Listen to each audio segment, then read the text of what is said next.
हर brand के लिए हमने अलग काम किया। जैसे केलॉग्स के जो स्टोर्स पे आपको बुकलेट्स मिलते हैं जहाँ पे आप पूरी प्रोडक्ट को देख सकते हैं, वो we had design.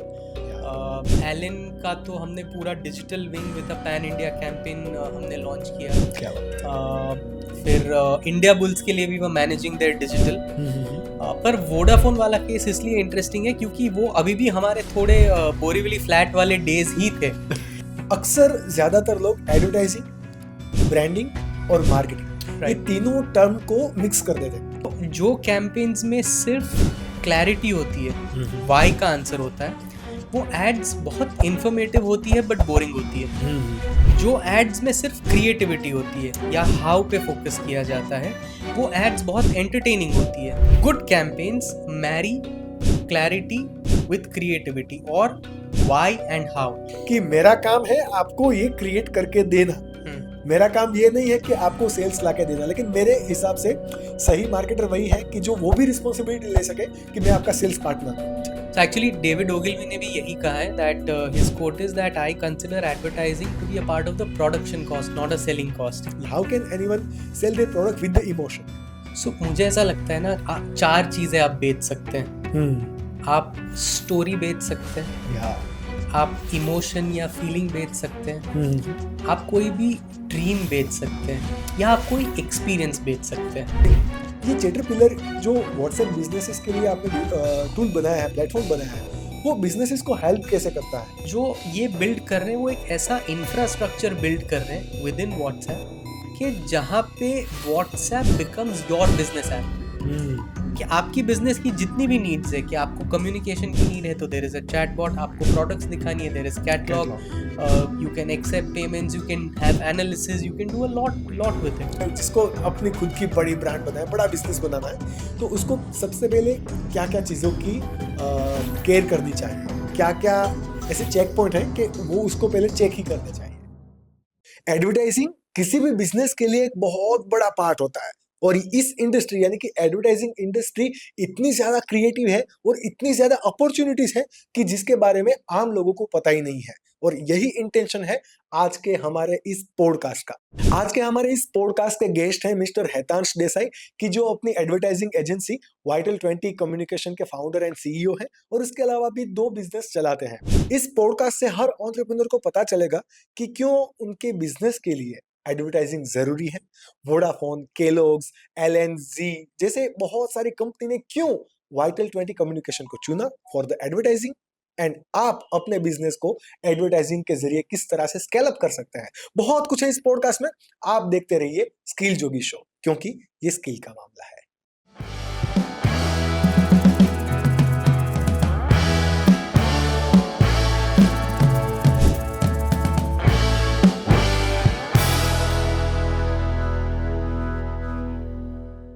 Welcome Hitash, welcome to the Skill Jogi.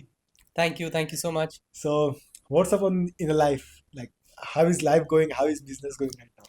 Life is fine, business is fine. आप बताइए, how are things? अरे आज बहुत दिनों बाद, जब से लाइक हम 3 महीने से कुछ प्लानिंग कर रहे हैं राइट आपके साथ पॉडकास्ट करने का, लेकिन आज फाइनली हो रहा है। I am happy and like I am excited as well, क्योंकि आई नो कि आप क्या वैल्यू आज क्रिएट करने वाले हैं और ऑडियंसेस को क्या क्या मिलने वाला है।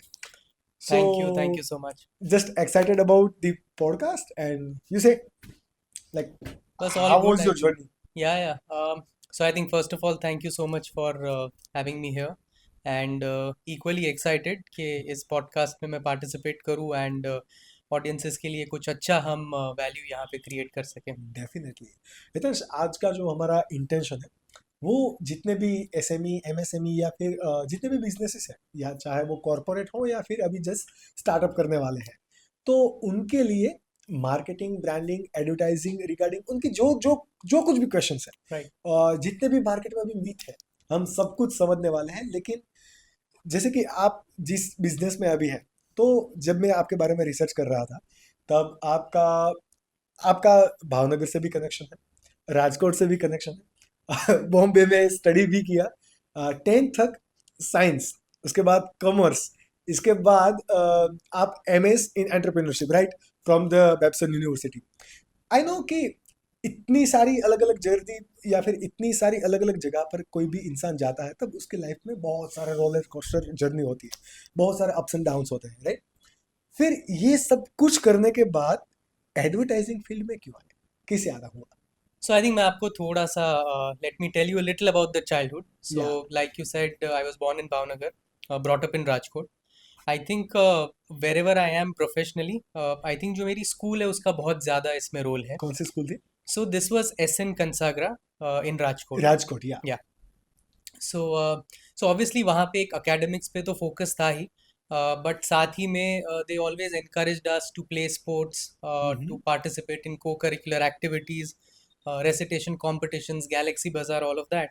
And eventually होता क्या है ना कि it removes a certain sense of fear from you when you are always participating. तो वो fear of failure आप में से निकाल देती है वो निकाल चीज़. मैं आपको एक एग्जांपल देता हूँ. So Galaxy Bazaar was something that used to happen every year. It's basically a market that students set up. Okay, तो in school? in the school. Okay. So what happens is कि जो भी एक division के बच्चे हैं वो stationery या कोई भी चीज़ आप बिजनेस कर सकते हो उस चीज़ का. मतलब स्टेशनरी हो गई या कभी कपड़े हो गए, हाउस होल्ड आइटम्स हो गई. So you just set up that market and आप ही के फ्रेंड्स, आपके पेरेंट्स, आपके फ्रेंड्स, आपके या रिलेटिव्स सभी लोग उसको विजिट कर सकते हैं. जैसे उस टर्म्स को अगर हम गुजराती में अगर एक्सप्लेन करें तो એને કહેવાય ને કે આનંદ મેળો, आनंद જે मेड़ो, राइट. સ્કૂલમાં કરતા स्कूल में आता टिपिकल स्कूल राइट. वर्ड. या प्लीज कंटिन्यू. सो जब हमारी बारी थी तो उस टाइम पे वी थॉट कि यार कुछ बड़ा करते हैं. मतलब ये तो हर साल होता है तो हम क्या नया करेंगे या या हम कैसे इसको वैसा करें कि यार this should become memorable. So and the school allowed us to do yeah things like that. So we said कि यार एक ना हम बाकी चीज़ों के साथ एक एंथम बनाते हैं, गैलेक्सी गैलेक्सी बाजार. बाजार एंथम, या राइट.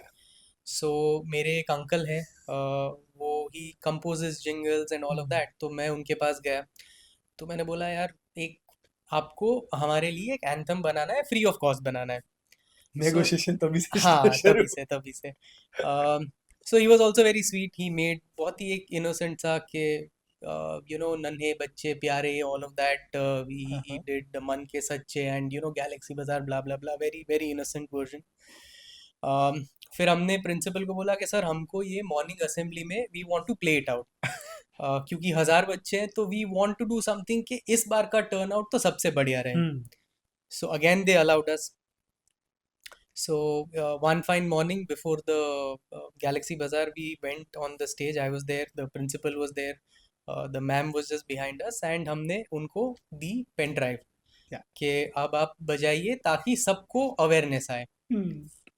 तो उन्होंने वो प्ले किया और उसमें से एक कोई उटपटांग सा गाना बजा, जब तक रहेगा समोसे में आलू तेरा रहूंगा ओ मेरी शालू, समथिंग समथिंग और ये आपको रैंडम. और ये कौन सा गाना है आपको पता था? नहीं, ये तो कोई, फिर उसके बाद हमने सर्च किया कि ये गाना है क्या. Apparently it's filmed on Akshay Kumar and Juhi Chawla something. तो और वो बकायदा 2 मिनट पूरा गाना बजा अच्छा. असेंबली में. एंड जो बच्चे सोए हुए थे प्रेयर्स में वो सब उठ गए. ऐसे ऐसे ऐसे करके हाँ, मजा आ रहा है, मजा आ रहा मजा आ रहा है. एंड एक्चुअली उससे अवेयरनेस भी स्प्रेड हुई. है. या but the thing is, and बहुत ही मतलब it was something really weird, तू मेरी इडली मैं तेरा dosa something something something. So but the thing was after that song ended हमको लगा हम गए, क्योंकि जो प्रिंसिपल प्रिंसिपल है या बाजू में है, पूरा गाना मेरे साथ उन्होंने वहां पे स्टेज पे सुना है. हाँ. He took the mic and he said कि I just want to reinforce this message कि गैलेक्सी बाजार में आपको सब कुछ stationery, household items, books, everything you will get, और आपको समोसे में आलू भी मिलेगा. So he actually did not let us be demotivated कि यार ऐसा आपसे हुआ है. सो अब आप सोचिए कि जब 1000 लोगों के सामने जब आप समोसे पे आलू वाला गाना भी बजता है और आप खड़े रहते हैं, उसके ऊपर कोई फियर फिर फियर नहीं होता. नहीं होता है. तो this is how the school also helped कि there was no fear, there was also always they were motivating us to do something.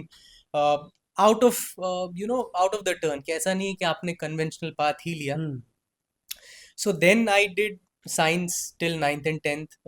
Then I shifted to commerce. Then I did liberal arts. Then I did MS in entrepreneurship. तो हुआ ये कि जो three idiots में जो फरहान कुरैशी के father हैं, हाँ. उनका जो एक डायलॉग है कि मेरा बेटा बेटा engineer इंजीनियर ही बनेगा, या. तो उनके लिए तो बड़ा कन्वीनियंट था कि at the time of birth बोल दिया. मेरे father is the exact opposite of it. So is a very good friend, पर उनके फरहान साथ कुरैशी के फादर. हाँ, उनसे बिल्कुल ऑपोजिट. क्योंकि जब 9th एंड 10th में साइंस लिया, तो the thought was that technology business है, तो मेरा बेटा बिजनेस में, बिजनेस करेगा. हाँ, बिजनेस करेगा, he will join the family business. 10th के बाद कॉमर्स आ गया. तो तब थॉट ये था कि मैं कॉमर्स के साथ I take maths so that I can do CA. So एक नया वर्जन आया कि मेरा बेटा सीए बनेगा. सो 11th के बाद मैंने मैथ्स ड्रॉप कर दिया.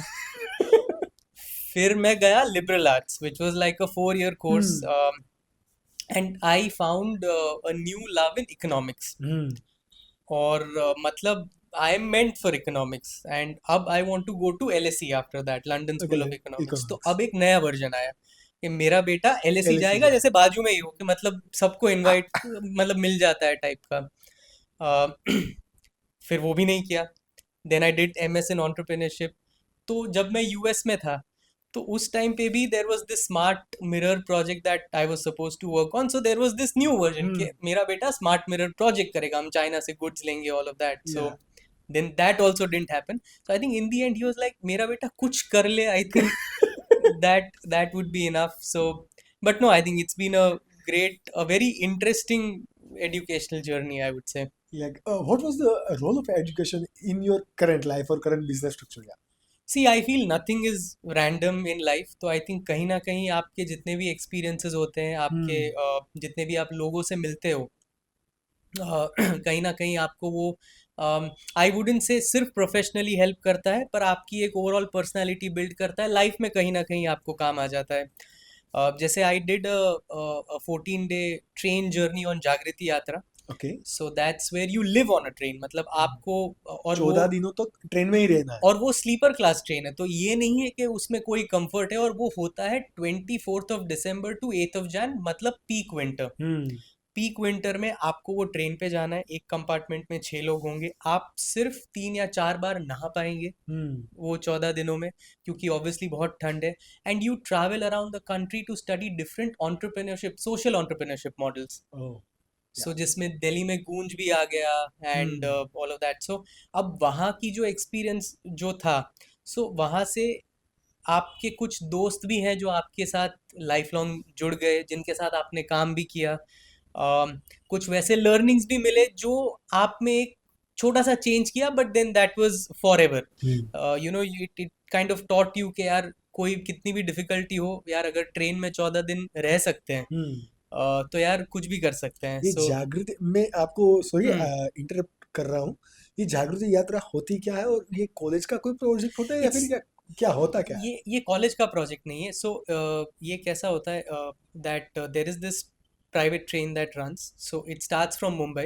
Okay. And then it goes to about 12 to 14 different cities. Okay. So नीचे south से होके then it goes to east, north, Delhi वगैरह, and then अहमदाबाद से होके then you are again dropped to Mumbai. लगभग 500 लोग होते हैं इस ट्रेन में, और सब इसी के लिए आते हैं. हाँ, इसी के लिए आते हैं. एंड उसमें हाँ, दो आपके जो एक तो वो लोग होते हैं जो इसको मैनेज करते हैं. सो वो लोग भी आपके साथ इसी हार्डशिप में रहते हैं. मतलब देयर हैव बीन ओकेजन्स जब ट्रेन में पानी ही नहीं है, तो नहाना तो बहुत बहुत दूर की चीज़ है, मतलब पीने के लिए या पानी ही नहीं है. सो कोई स्टेशन पे ट्रेन रुकी तो यू नो लोगों ने एक पूरी चेन बना के कहीं से पानी लेके वो ट्रेन में भर रहे हैं. या तो ये हो गया कि यार हम कोई एक जगह पे गए, तो उनका तो इंफ्रास्ट्रक्चर होगा, तो कुछ बच्चे वहाँ उनके वॉशरूम्स में नहाने चले गए, because what would you do, right? मतलब कि ये यात्रा से आप जुगाड़ू बन जाते हैं. एंड आपके अंदर एक ये चीज़ आ जाती है कि यार मतलब हमारे पास तो बहुत कंफर्ट्स होती हैं normal daily course of life में. सो वो हो जाता है. And it also explains different social entrepreneurship models जिसको आप स्टडी कर सकते हो. And main the thing is, आप ना अगर हार्डशिप्स में किसी के साथ हो तो then you become friends for life. अगर आपने वो 14 दिन किसी के साथ वैसे गुजारे कि यार वो भी तो इतने छोटे से कंपार्टमेंट में है, आप भी वहीं पे हो, so then you build those bonds. तो उसमें वही लोग आते हैं जो मे बी राइटर्स होते हैं, आर्टिस्ट होते हैं, बिजनेस कर रहे हैं अपना. सो आपका एक अच्छा सर्कल भी बन जाता है and they take people from all over the country. आपने क्या फाउंड किया इस जर्नी के दौरान? So I found some really good friends. Number hmm, one, कि जिनके साथ मैं अभी भी टच में हूँ. तो अच्छा. जैसे जब हमने ये एजेंसी स्टार्ट की, तो जब हमें मुंबई में शिफ्ट करना था तो एक अच्छा, छोटे से फ्लैट में, तो विटल 20 थे. वाइटल 20. वाइटल 20. सो वो जो फ्लैट था, वो हार्दिक इज अ फ्रेंड, तो वो मुझे ही हैड मेट मी इन यात्रा. ओके. सो वो है, या तो मैं भाई गोफार, ये जो हम बात कर रहे हैं आज, हम्म. वो इसलिए कर रहे हैं बिकॉज हमारे जो एक म्यूचुअल कनेक्शन है, Chetan Soni, he was also a part of the yatra. अच्छा, सो यस, चेतन जी आपके लिए या, बाइट दे दी. चलिए. सो ही वाज आल्सो. सो बहुत सारी चीजें हैं. सो वही ऐसी, my my thought is that you know, जितनी भी चीजें हमको लगती हैं इन एनी गिवन मोमेंट कि यार this is a little random, या व्हाई इज इट हैपनिंग, तो वो एक्चुअली रैंडम नहीं होती. It's a part of a bigger picture जो हमें अभी समझ में नहीं आता है या शायद. But you know everything happens for a reason, right? तो कुछ ना कुछ हुआ है, जाने में हुआ है या फिर अनजाने में हुआ है, अभी उसका हम रिजल्ट ही भुगत रहे हैं. लेकिन अभी आपने जैसे बताया कि वाइटल 20 की आपने जब स्टार्ट की तो बॉम्बे से स्टार्ट की. मुझे आप ये पूरी स्टोरी बता सकते हैं, क्योंकि एजेंसी स्टार्ट करना और इतने सारे अप्स एंड डाउन्स के बाद, एक रोलर कोस्टर जर्नी के बाद, it's quite challenging. But challenging तब होता है जब आपके अंदर कोई फियर होता है, हम्म. जब आपने कुछ एक्सप्लोर नहीं किया. लेकिन आपकी जर्नी कुछ अलग थी. तो आपकी जर्नी क्या थी? वाइटल 20 कम्युनिकेशन किस तरह से स्टार्ट हुआ? सो देखिए, जो मैंने आपको अभी 5 मिनट पहले बताया, दैट जो last time when my father said कि यार मेरा बेटा कुछ तो करे, करिएगा. उस पॉइंट से मैं स्टार्ट करता हूँ. So I was in the US, and वहाँ पे न्यूयॉर्क डाउनटाउन में my friend and I were just taking a walk, and writing में इंटरेस्ट था, वैसे एडवर्टाइजिंग में इंटरेस्ट था. लेकिन जब हम वहाँ पे वॉक ले रहे थे, तो हम्म. वहाँ पे डाउनटाउन न्यूयॉर्क में शायद सबसे बड़ी ब्रांड्स के सबसे बड़े कैंपेन्स, या. आउटडोर वगैरह, बस स्टॉप्स पे सबसे बड़े कैंपेन्स थे. हम्म. अब क्या होता है ना कि उस एज में आपका थोड़ा मिसप्लेस्ड सेल्फ कॉन्फिडेंस होता है. होता ही है. You don't know what you don't know, या. राइट? सो मैंने अपने दोस्त को कहा कि यार व्हाट रबिश यार, I can do better than this यार, विदाउट रियली नोइंग कि यार what it is to really build an advertising campaign. So he said कि अच्छा, अगर तुझे लगता है तो कर, तू तू करके दिखा. हम्म. 1 ईयर लेटर, जब हमारी पहली प्रिंट एड, कोई एक लोकल ब्रांड के लिए हमने की, क्वार्टर पेज एड, उसमें उस ब्रांड ने 37 रिविजन्स करवाए थे हमसे. आपके पास से. हाँ. और जब वो, we were very excited at the start के यू नो वी चलो, बड़ा बढ़िया फाइनली, काम मिला है. हाँ, प्रिंट का all of that. So 37 revisions के बाद जब वो एड फाइनली रिलीज हुई, तो मैंने अपने वो फ्रेंड को कॉल करके बोला, भाई ये उन सब ब्रांड्स का एडवर्टाइजिंग अच्छा ही था. अच्छा. Now I know what it is to deal with commercial art. So वहाँ से then I decided I come back and I start this agency. And फिर ये हुआ कि जब मैं वापस इंडिया आया, हम्म. तो वो एज भी वैसी थी जहाँ पे मेरे सारे दोस्तों की शादी हो रही थी, और एक दोस्त तो बाप भी बन गया था. तो so at an age when I thought कि यार कोई लड़की लाइफ में आएगी, कुछ सेल्समैन मेरी लाइफ में आए. तो ये ऐसा था कि फादर का फैमिली बिजनेस है, या. तो वहाँ की जो सेल्स टीम है, I started sort of hanging out with them. Hmm. Surat से ही मैंने एक्चुअली स्टार्ट भी किया था, क्योंकि कैसा था, अब आपको अगर बिजनेस करना है तो the first step is you need customers, you need yeah. Clients, leads. तो क्या होता था दैट उनका एक स्केड्यूल होता था कि सुबह उठो, फिर आप थोड़ा सा लाइट ब्रेकफास्ट करो, फिर आप कोई भी एक रोड पकड़ो. हम्म. ठीक है, तो आप पार्टनर करो, पेयर करो, यू पिक अ रोड. फिर आप just enter into any and every showroom और shop that you find, jewellery, garments, whatever. And उनका वही है कि फिर पूरे दिन कुछ यू डोंट ईट एनीथिंग, पर आप उस रोड को पूरा कवर कर लेते हो.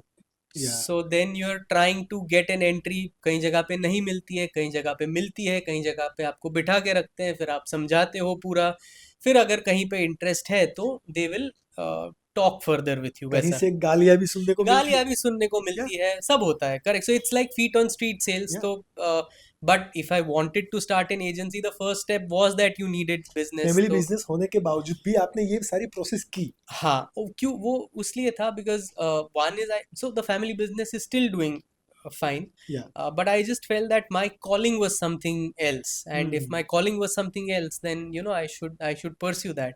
पर मेरे जो अंकल है समीर जी, who also sort of trained me in a way for for sales, sales. हाँ, या क्योंकि वो भी कुछ उन पिचेस में हुआ करते थे।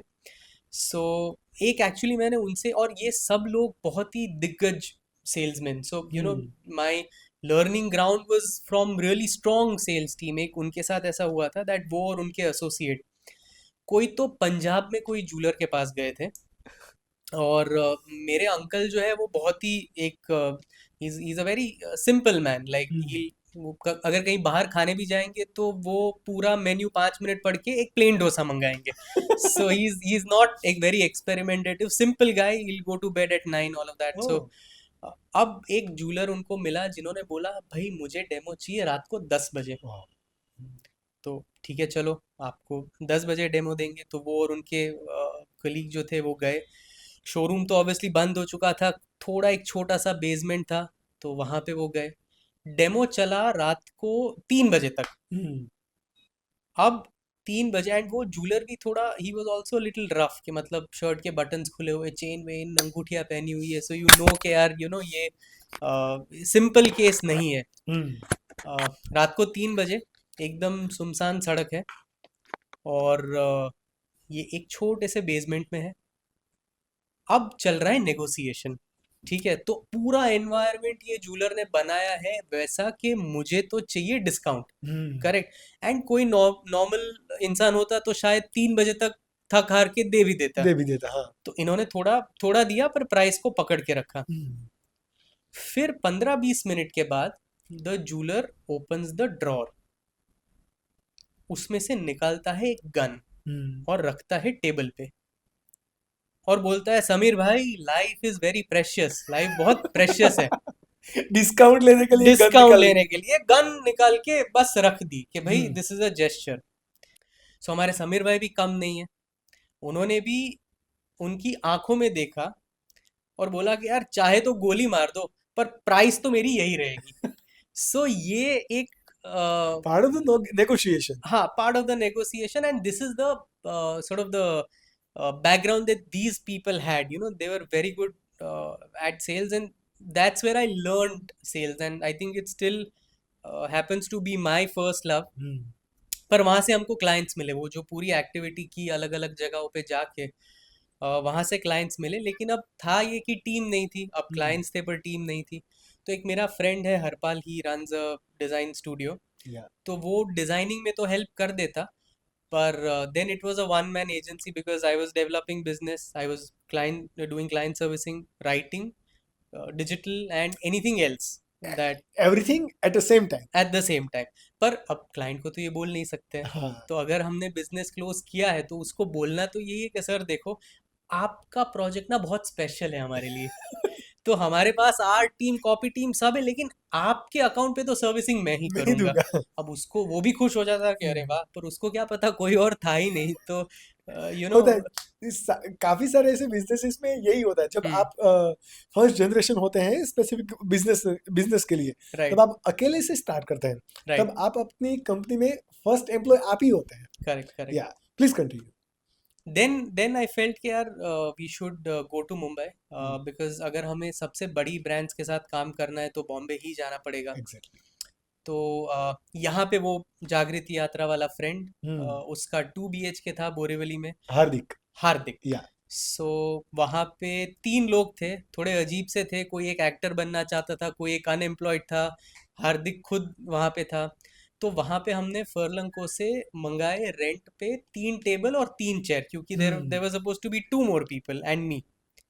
अब एक और चैलेंज है कि यार मेरा सेटअप तो हो गया, क्लाइंट्स भी हैं, पर टीम क्यों आएगी यहाँ पे काम करने? एग्जैक्टली। सो हमने naukri.com वगैरह पे भी पुट द पोस्टिंग्स आउट, पर हम ये करते थे कि जितना जो भी इंटरव्यूज थे, I use to do it in a cafe for the hiring. For the hiring. Yeah. तो वो भी कैंडिडेट भी बेचारे पूछते थे कि लेकिन आपका तो वेबसाइट पे दिखा रहा है, तो हम यहाँ पे क्यों मिल रहे हैं?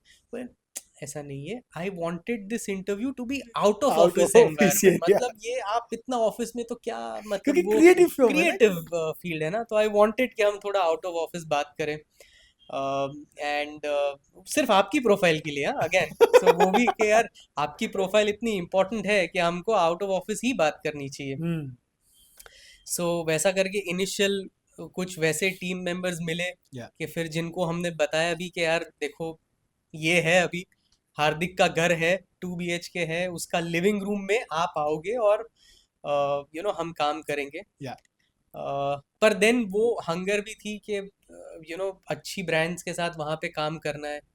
तो धीरे धीरे एक फिर छोटी ऑफिस आई, छोटी टीम बनी, फिर धीरे धीरे with God's grace then the offices became bigger. And पर आई थिंक उस दौरान एक और इंटरेस्टिंग किस्सा है जो कि वोडाफोन का है। हाँ, मैं यही कुछ पूछने वाला था कि आपने आपके पोर्टफोलियो में वोडाफोन, एलन, जी, हम्म। केलॉग्स, ये सारी ब्रांड्स है राइट, आपके पोर्टफोलियो में भी है। So what's the scene with it? So देखिए, हर ब्रांड के लिए हमने अलग काम किया। जैसे केलॉग्स के जो स्टोर्स पे आपको बुकलेट्स मिलते हैं जहाँ पे आप पूरी प्रोडक्ट को देख सकते हैं, वो वी हैड डिज़ाइन। या। एलन का तो हमने पूरा digital wing with a pan India campaign हमने लॉन्च किया। क्या बात। फिर इंडिया बुल्स के लिए भी वो मैनेजिंग देयर डिजिटल। पर वोडाफोन वाला केस इसलिए इंटरेस्टिंग है क्योंकि वो अभी भी हमारे थोड़े बोरीवली फ्लैट वाले डेज ही थे।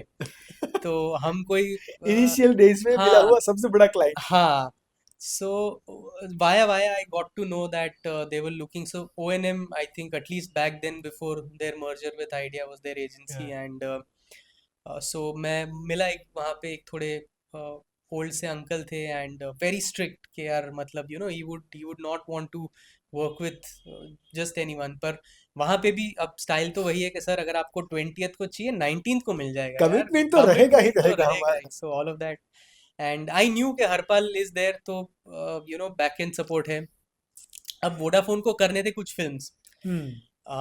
एंड ये सब हमारी मीटिंग हुई, तो लास्ट मीटिंग में ही वाज लाइक कि ओके चलो let's go ahead with you. तो या। वो मुझे लेके गए दूसरे रूम में जहाँ पे उनकी लीगल टीम थी। अब डार्क कमरा, वहाँ पे कुछ 50-60 पेज का लीगल एग्रीमेंट, बोले हर पेज पे साइन कर लो। तो आई वाज लाइक कि यार ये क्या पढ़ तो लेता हूँ, पर then it was also like कि अगर इनका माइंड चेंज हो गया तो फिर ये काम भी जाएगा। Yeah. So I sat and I signed everything, and बहुत ही सारे ऐसे क्लॉजेस के इफ यू डीले तो this will be the penalty, and ये आपने ब्रांड की इमेज को हर्ट किया है, तो all of that. So but जो भी होगा देखा जाएगा, हमें तो वोडाफोन के साथ काम करने काम को करने मिल को रहा मिला था। है यार। सो वो हुआ, फिर हमको एडवांस भी मिल गया। So we were double happy के पार्टी पार्टी वो बोरीवली के फ्लैट में जितने भी लोग थे, we were all happy. Harpal को कॉल किया कि यार we cracked it, we arrived, Vodafone के साथ काम कर रहे हैं। तो he was also like great great. बोलता है अब क्या करेंगे, कौन करेगा? तो मैंने बोला कौन करेगा का क्या मतलब भाई, तुम करोगे, तुम्हारा प्रोडक्शन डिजाइन स्टूडियो है। मैंने तो हाथ ऊपर कर दिए भाई। तो बोले हाँ, पर वो तो चला गया जो मेरे मेरे लिए ये करता था। So then the challenge was that we taken the work. मैंने उसको बोला यार भाई ये क्या मैं अग्रीमेंट साइन करके आया हूँ, मुझे पता नहीं है, मेरी प्रॉपर्टी वॉपर्टी भी ले लेंगे यार अगर हमने इनको डिलीवर नहीं किया तो। सो देन वी सेड कि यार चलो let's find a freelancing team. तो अब कहीं से वो मिला। अब अच्छा, वो जो बंदा मिला उसका नाम ही मूडी था, तो आप समझ लो काम तो काम उसके कितना ही मूड। मूडी होगा, हाँ। मूड पे होगा यार। सो फिर ऐसे कुछ फ्रीलांसर्स के साथ हमने काम किया, and mostly we were able to deliver on time. एक बार वो थोड़े अंकल एक आध कहीं पे डीले हुआ तो फ्यूरियस भी हो गए, कॉल कर रहे हैं कि यार क्या है इतना टाइम लग रहा है ये वो। तो आई वाज लाइक पर सर आपकी आवाज़ नहीं आ रही है। तो ये लाइक कि नहीं, आपने ये कमिट किया था ये वो। लाइक कि यार वोडाफोन का ही नेटवर्क यूज कर रहा हूँ, फिर भी आपकी आवाज नहीं आ रही है। लकीली वो भी उनको नहीं सुनाई दिया। सो नहीं, but I think long story short, then I think we delivered well, mostly we delivered on time, and we can even see दो एड थी अगर हम ये उनके बैक एंड फिल्म्स थे। सो ओके कुछ एड फिल्म्स थे, कुछ एनिमेशंस थे, कुछ उनका इंटरनल जो काम था वो था। सो आई थिंक एन्युअली जो हमारा जो हमें डिलीवर करना था, that we could deliver on time. So Hitansh, this was the Vodafone story, right? अगर मैं ओवरऑल जानना चाहूँ कि वाइटल 20 कम्युनिकेशन में अभी क्या क्या सर्विसेज अवेलेबल है? सो हम ना एक पूरी डिजिटल एंड क्रिएटिव एजेंसी है। So right from any kind of branding services, creative services से लेके अगर आपको कोई ट्रेडिशनल मीडिया कैंपेन्स करने, प्रिंट, आउटडोर, एड फिल्म्स, या तो if you want to build something on digital like a website, e commerce platform, social media, SEM, SEO, all of that. So we are a complete digital and creative agency, and we have one more product, that is Caterpillar. Yeah. So that's a WhatsApp product. Okay, so you are running two business Yeah. at the same time, right? Yeah. And how many team members you have? I think we are about 50 people. Yeah, that's cool, yeah. But अभी आपने जो मुझे बताया कि creativity और like marketing, right? तो इन generally लोगों का क्या होता है कि अक्सर ज्यादातर लोग एडवर्टाइजिंग, ब्रांडिंग और मार्केटिंग, ये Right. तीनों टर्म को मिक्स कर देते हैं और इसको डिफरेंशिएट नहीं करवाते. If you can help us to differentiate this term. So मैं ना आपको advertising and marketing, let me Yeah. share that, because that's the focus of our company. So होता क्या है ना, see, advertising is a part of marketing. Yeah. Correct. अब marketing आपका एक बहुत ही बड़ा स्पेक्ट्रम हो जाएगा, जिसमें right from what your product is, जिसमें right from what your offering is से लेके एंड पॉइंट तक सभी चीजें जो आपका एक्सपीरियंस है, all of that will come. And then advertising is a small portion which is how do I take this product to my target audience, what do I say, what's my communication. So it will be a subset or a sub part of marketing. Yeah. So अगर advertising कर, like as you said कि आपकी advertising company है, not a marketing company, right?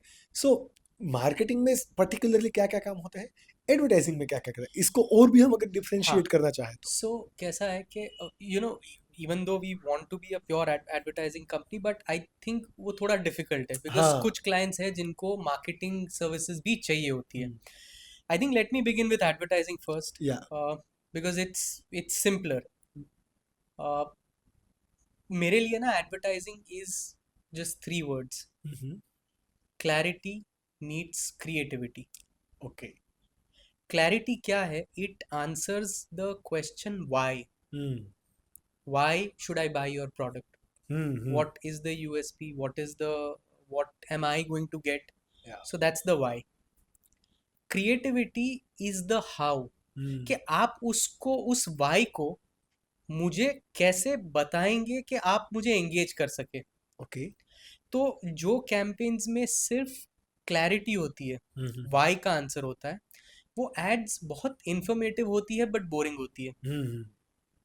जो ads में सिर्फ creativity होती है या हाउ पे फोकस किया जाता है, वो एड्स बहुत एंटरटेनिंग होती है, पर लोग जो प्रोडक्ट या यूएसपी है उसको भूल जाते हैं. Good campaigns marry clarity with creativity, और व्हाई एंड हाउ. अगर हम कुछ एग्जांपल्स ले तो one of my favourite campaigns, the ZooZoo campaign, Vodafone का ज़ूज़ू. आप कोई भी उस कैंपेन की टीवीसी को ले लीजिए, हर एड एक बहुत ही स्पेसिफिक बेनिफिट के ऊपर बेस्ड थी. Whether it's value added services, whether it's network, whether it's something else. At the same time the idea of Zuzu's in itself was highly creative. The storytelling, the humor was creativity at its peak. तो अब जो इनका marriage है, that is what really creates good advertising. Exactly. जब हम marketing की बात करते हैं तो मेरा ऐसा मानना है कि हर मार्केटियर को ना एक उसके लिए एक बार होता है जहाँ पे वो जाता है. ये कोई ट्रेडिशनल बार नहीं है, this is BARR, which is branding, acquisition, retention and referral. Yep. So I think that's what the focus of marketing should be. See, branding is where do I take my brand, मैं उस brand को कितनी visibility दे सकता हूँ, मैं कितने लोगों तक पहुंचा सकता हूँ, और उसके कई मैट्रिक्स है जिससे आप वो चीज़ मेजर कर सकते हैं, कंपेयर कर सकते हैं. फॉलोअर्स हो सकता है, ट्रैक्शन हो सकता है. Acquisition is most important for most brands कि मुझे नई लीड या नया कस्टमर कैसे मिले. करेक्ट. अब एक्विजिशन में कैसा है that you can actually relate it with wild life photography. जब कोई भी वाइल्ड लाइफ फोटोग्राफर कोई भी फॉरेस्ट में जाते हैं तो उनका पर्पस ये होता है, I want my good clicks with the wild life. अब 2 से 3 तरीके हैं ये चीज़ करने के. पहला है रैंडम पुश, कि मैं तो पूरे फॉरेस्ट में घूमूंगा एंड मुझे जहां पे मिलेगा I will get my click, wherever I get the wildlife I will get my click. नाम ही मैं उसको रैंडम बोल रहा हूँ. It's a push, it's random push. इन मार्केटिंग में आपको मैं इसका इक्विवेलेंट बताऊं तो आपने एक डेटाबेस बाय कर लिया, आपने ईमेल ब्लास्ट किए, व्हाट्सएप ब्लास्ट किए, SMS ब्लास्ट किए, या कोई भी आपने वैसी एक्टिविटी की जहां पे एक पुश है. जो थोड़े से स्मार्ट वाइल्ड लाइफ फोटोग्राफर्स होते हैं वो फॉरेस्ट में घूमते नहीं है, वो एक पॉन्ड या तालाब के पास रुकते हैं. Exactly. क्योंकि उनको पता है कि जो भी वाइल्ड लाइफ है वो वहां पे पानी पीने आएगी. Exactly. मार्केटिंग का उसका इक्विवेलेंट है कि जहां पे आपका कस्टमर पानी पीने आता है, जो उनका पॉन्ड है ना, आप वहां पे रहो. Exactly. अब वो पॉन्ड मेटा हो सकता है, वो पॉन्ड गूगल हो सकता है, वो पॉन्ड कोई एक टीवी सीरीज हो सकती है, वो that is something you have to identify. What do you do within that is an advertising question, which is why and how, but you have to identify. पर अब एक तीसरा भी तरीका है जो स्मार्टेस्ट मार्केटियर्स है जो कर सकते हैं, वो ये कि मैं खुद का तालाब बना लूं. अगर मैं मेटा के पॉन्ड पे हूँ, वहां पे तो मेरे जैसे बहुत सारे लोग आएंगे, so there is competition. But if I create my own pond, जिसका मतलब है मेरी खुद की एक YouTube चैनल हो, मेरा खुद का एक व्हाट्सएप ग्रुप हो, मेरी खुद की एक वेबिनार की सीरीज हो, जहाँ पे लोग आए क्योंकि उनको वैल्यू मिलती है. सी, पानी पीने का मतलब है my customer will come there for something, no, entertainment, value, for the purpose, for some purpose. Correct. So अगर मेरा खुद का पॉन्ड है जहाँ पे मेरे प्रोस्पेक्ट कस्टमर्स आते हैं फॉर सम वैल्यू, तो वहां पे तो मैं ही अपना एडवर्टाइजिंग कर सकता हूँ, मेरी मोनोपोली है. So this is acquisition on बार.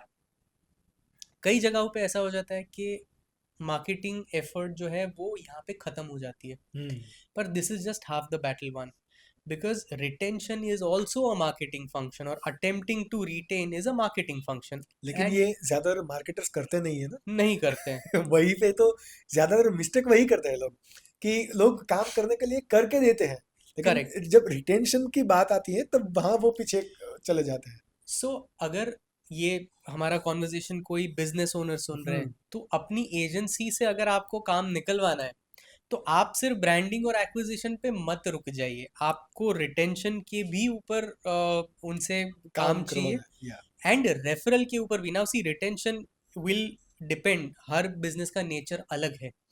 कुछ जगहों पे retention is different from something else, पर retention piece has to be in place.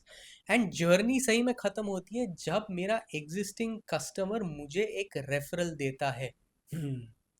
So branding is, I took the brand, then I acquired customers, then someone took the service, someone came again for the service, and then that person referred someone else as well. तब जाके marketing Endeavour की एक success में मानूंगा, या तो कहूंगा कि okay, this is a comprehensive marketing strategy. Advertising will have to, उसका रोल ये है कि विद इन दिस इंफ्रास्ट्रक्चर मैं सही चीज बोलूं और सही तरीके से बोलूं, ताकि जो चैनल हमने एक्टिवेट की है वो यूटिलाइज हो, वो वेस्ट ना जाए. तो इसका एक अदर साइड ये भी हुआ ना कि ज्यादातर मार्केटिंग एजेंसीज कस्टमर्स को, यानी कि कंपनीज को या फिर किसी भी बिजनेसमैन को फूल बना रही है, क्योंकि मेजोरिटी केस में ये नहीं हो रहा है. देखिए, रिटेंशन की बात ही नहीं हो, रिटेंशन के बारे में बात ही नहीं करते ना लोग. ज्यादातर मार्केटिंग एजेंसी अभी का जो सिनारियो है, एक स्केल में ये भी है कि जो एसएमई और एमएसएमई बिजनेसेस के लिए मार्केटिंग एजेंसीज काम कर रही है, उसको क्या बना के देते हैं? पोस्ट बना के देते हैं। अब रील्स का जमाना आ गया तो रील्स इन्फ्लुएंसर कनेक्ट करवा के देते हैं, और वो पिच भी ऐसे करते हैं कि मेरा काम है आपको ये क्रिएट करके देना, मेरा काम ये नहीं है कि आपको सेल्स ला के देना। लेकिन मेरे हिसाब से सही मार्केटर वही है कि जो वो भी रिस्पॉन्सिबिलिटी ले सके कि मैं आपका सेल्स पार्टनर। राइट। सो इसमें आई थिंक देखिए, the way I will put it is कि ताली दो हाथ से बजती है। करेक्ट। इसमें एजेंसीज की गलती है और इसमें ब्रांड्स की भी गलती है। क्यों गलती है? क्योंकि एक तो है कि brands want the cheapest agency. या करेक्ट। सो अब कैसा है कि यहाँ पे there is a price war, and if the brand is only going to pick an agency based on the price, तो they will not be able to get some of these things. Agencies की भी गलती है कि वो जितना client उनको push करेगा ना, वो उतना ही शायद करेंगे। वो +1 वो सामने से जाके सोचना ब्रांड के लिए, शायद वो चीज़ और वो कर सकते हैं। पर so you know what happens is every decade और सो या एवरी फ्यू इयर्स हर इंडस्ट्री में ना एक शिफ्ट आता है जहाँ पे the cost of execution goes down. Okay, so what happens is के लाइक व्हेन आई स्टार्टेड से लेके अब तक, when I started reels were not so prominent. वहाँ पे statics were prominent, right? But and it's is not the advertising industry. I think mankind as a whole moves ahead. तो आपके phone के अंदर के कैमराज बेटर हैं, अब कुछ रिंग लाइट्स जैसी चीज़ें आने लगी हैं, माइक्स में भी शायद चीपर हो गए, अवेयरनेस ज़्यादा है। अब कैसा है, रील कोई भी बना सकता है। सो what happens is whenever cost of execution comes down, the cost of thought goes up. Oh, yeah. So what has to happen is, as an agency, I have to focus on thought. Because जब आपका decentralisation हो गया, मतलब अब आप भी reel बना सकते हैं, मैं भी बना सकता हूँ, और कोई और भी बना सकता है।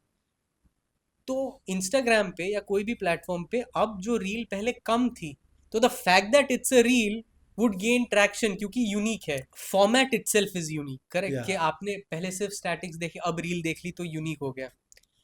अब जब सिर्फ रील्स आ रही है तो अब मैटर करेगा कि अच्छा कौन सी रील मैं देखूं।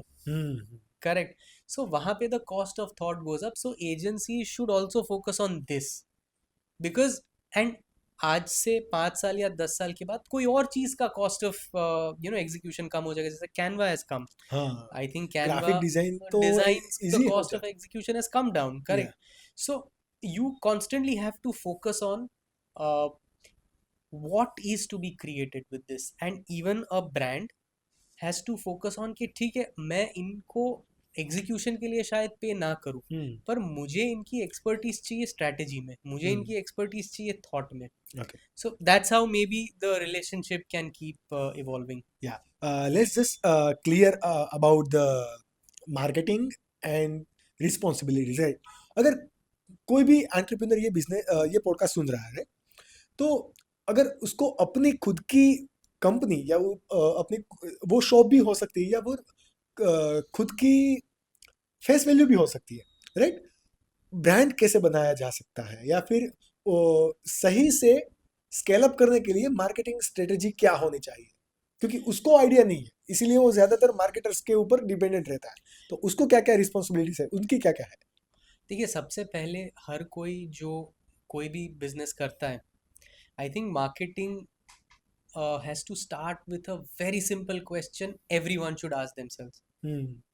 Is my product the best on earth? ये हर बिजनेस ओनर को सबसे पहले खुद को पूछना है। लेकिन अगर छोटा बिजनेस है कोई भी, देखिए जब कोई प्रोडक्ट बनाना स्टार्ट करता है, प्रोटोटाइप्स में होता है, तब तो ऑफ कोर्स वो वही कहेगा कि नहीं, मेरी प्रोडक्ट वर्ल्ड में बेस्ट तो हो ही नहीं सकती, नहीं हर हो बार सकती तो ये पॉसिबल नहीं है। देखिए, so the important thing is ना कि क्या आप अपने आप से ये क्वेश्चन पूछ रहे हैं। अच्छा, क्योंकि अगर आप पूछ रहे हैं तो उसका मतलब है शायद आप यहाँ पे एफर्ट करेंगे। क्योंकि see the marketing journey will start from the product, from the offering. और ऐसा नहीं है कि कोई छोटी जो प्रोडक्ट है या कोई एक छोटी कंपनी है वो ये नहीं कर सकती। देखिए, आप 3-4 तरीके हैं जिससे आप ये कर सकते हैं। कैसे? सबसे पहला तो ये है कि आई वुड से अ न्यू इन्वेंशन जो सब शायद नहीं कर सकते। I mean not everyone can create a chat GPT, correct? तो अगर आप कोई एक नई चैनल क्रिएट कर सकते हैं या नहीं, एक नई कैटेगरी क्रिएट कर सकते हैं या नहीं, आपको पूछना है. One of our clients use to manufacture world's fastest cooking device cooking and they device. Were on Shark Tank as well. So okay. आपका जो प्रॉपर मील है वो आपको 5 मिनट के अंदर पूरा वो डिवाइस के अंदर आपको बन के मिल जाएगा. So now this is a new category in itself, या. पर सब लोग नहीं कर सकते हैं. सो what's the alternative? Second is कि यार आप कुछ वैसी चीज प्रेडिक्ट करें जो आज से कुछ समय में होने वाली है, एंड आप वहां पे फर्स्ट मूवर्स एडवांटेज ले लें. जो फ्यूचरिस्टिक है. हाँ, जो कि परमानेंट भी नहीं है, लेकिन आपको एक गिवन पीरियड के लिए you will be able to reap benefits out of it. जैसे one of our clients was India's first AI powered MBA. So for a brief period of time, I am sure more courses competition तो आएगी आएगा ही, पर वो एक जो brief period है वहां पे you can sort of make your money. अब जो लोग ये भी नहीं कर सकते हैं उनके लिए ये है कि आप ना एक फोकस एरिया पकड़ो एंड आप वर्ल्ड का बेस्ट ऑफरिंग उस नीश में क्राफ्ट करो. या. जैसे अगर मैं हमारी ही एजेंसी के बारे में बात करूँ तो we focused on fashion as a category, and we said कि यार for a fashion brand we will be the best agency in the world, and we might never become that, but the important thing is कि okay, do we attempt to become that. Okay. Correct. ये mindset की बात. हाँ, mindset की mindset बात है. आपको वो डेवलप करना पड़ेगा Correct. सबसे पहले मार्केटिंग स्टार्ट करने से पहले. या. So what we said is कि okay, our team has the domain expertise. Then we built this WhatsApp platform specifically for this category. Then we Caterpillar. said, हाँ, Caterpillar. Then we said we built a educational curriculum on live sessions where we can train them on how to go live, because that's something that not a lot of brands are doing, पर वो बहुत ही beneficial है. क्या होता है इसमें? सो live session is basically आप live streaming से सोशल मीडिया एंड कुछ वेबसाइट से इनके ऊपर आप सेल कर सकते हैं, and the Okay. Best part is from a 10x10 room you can sell in 100 countries. ये ऐसा पॉसिबल है? Is it just not that it's possible? Our own brands have sold worth crores. I think about in a year about 10 to 12 crores with zero added cost. Fucking crazy.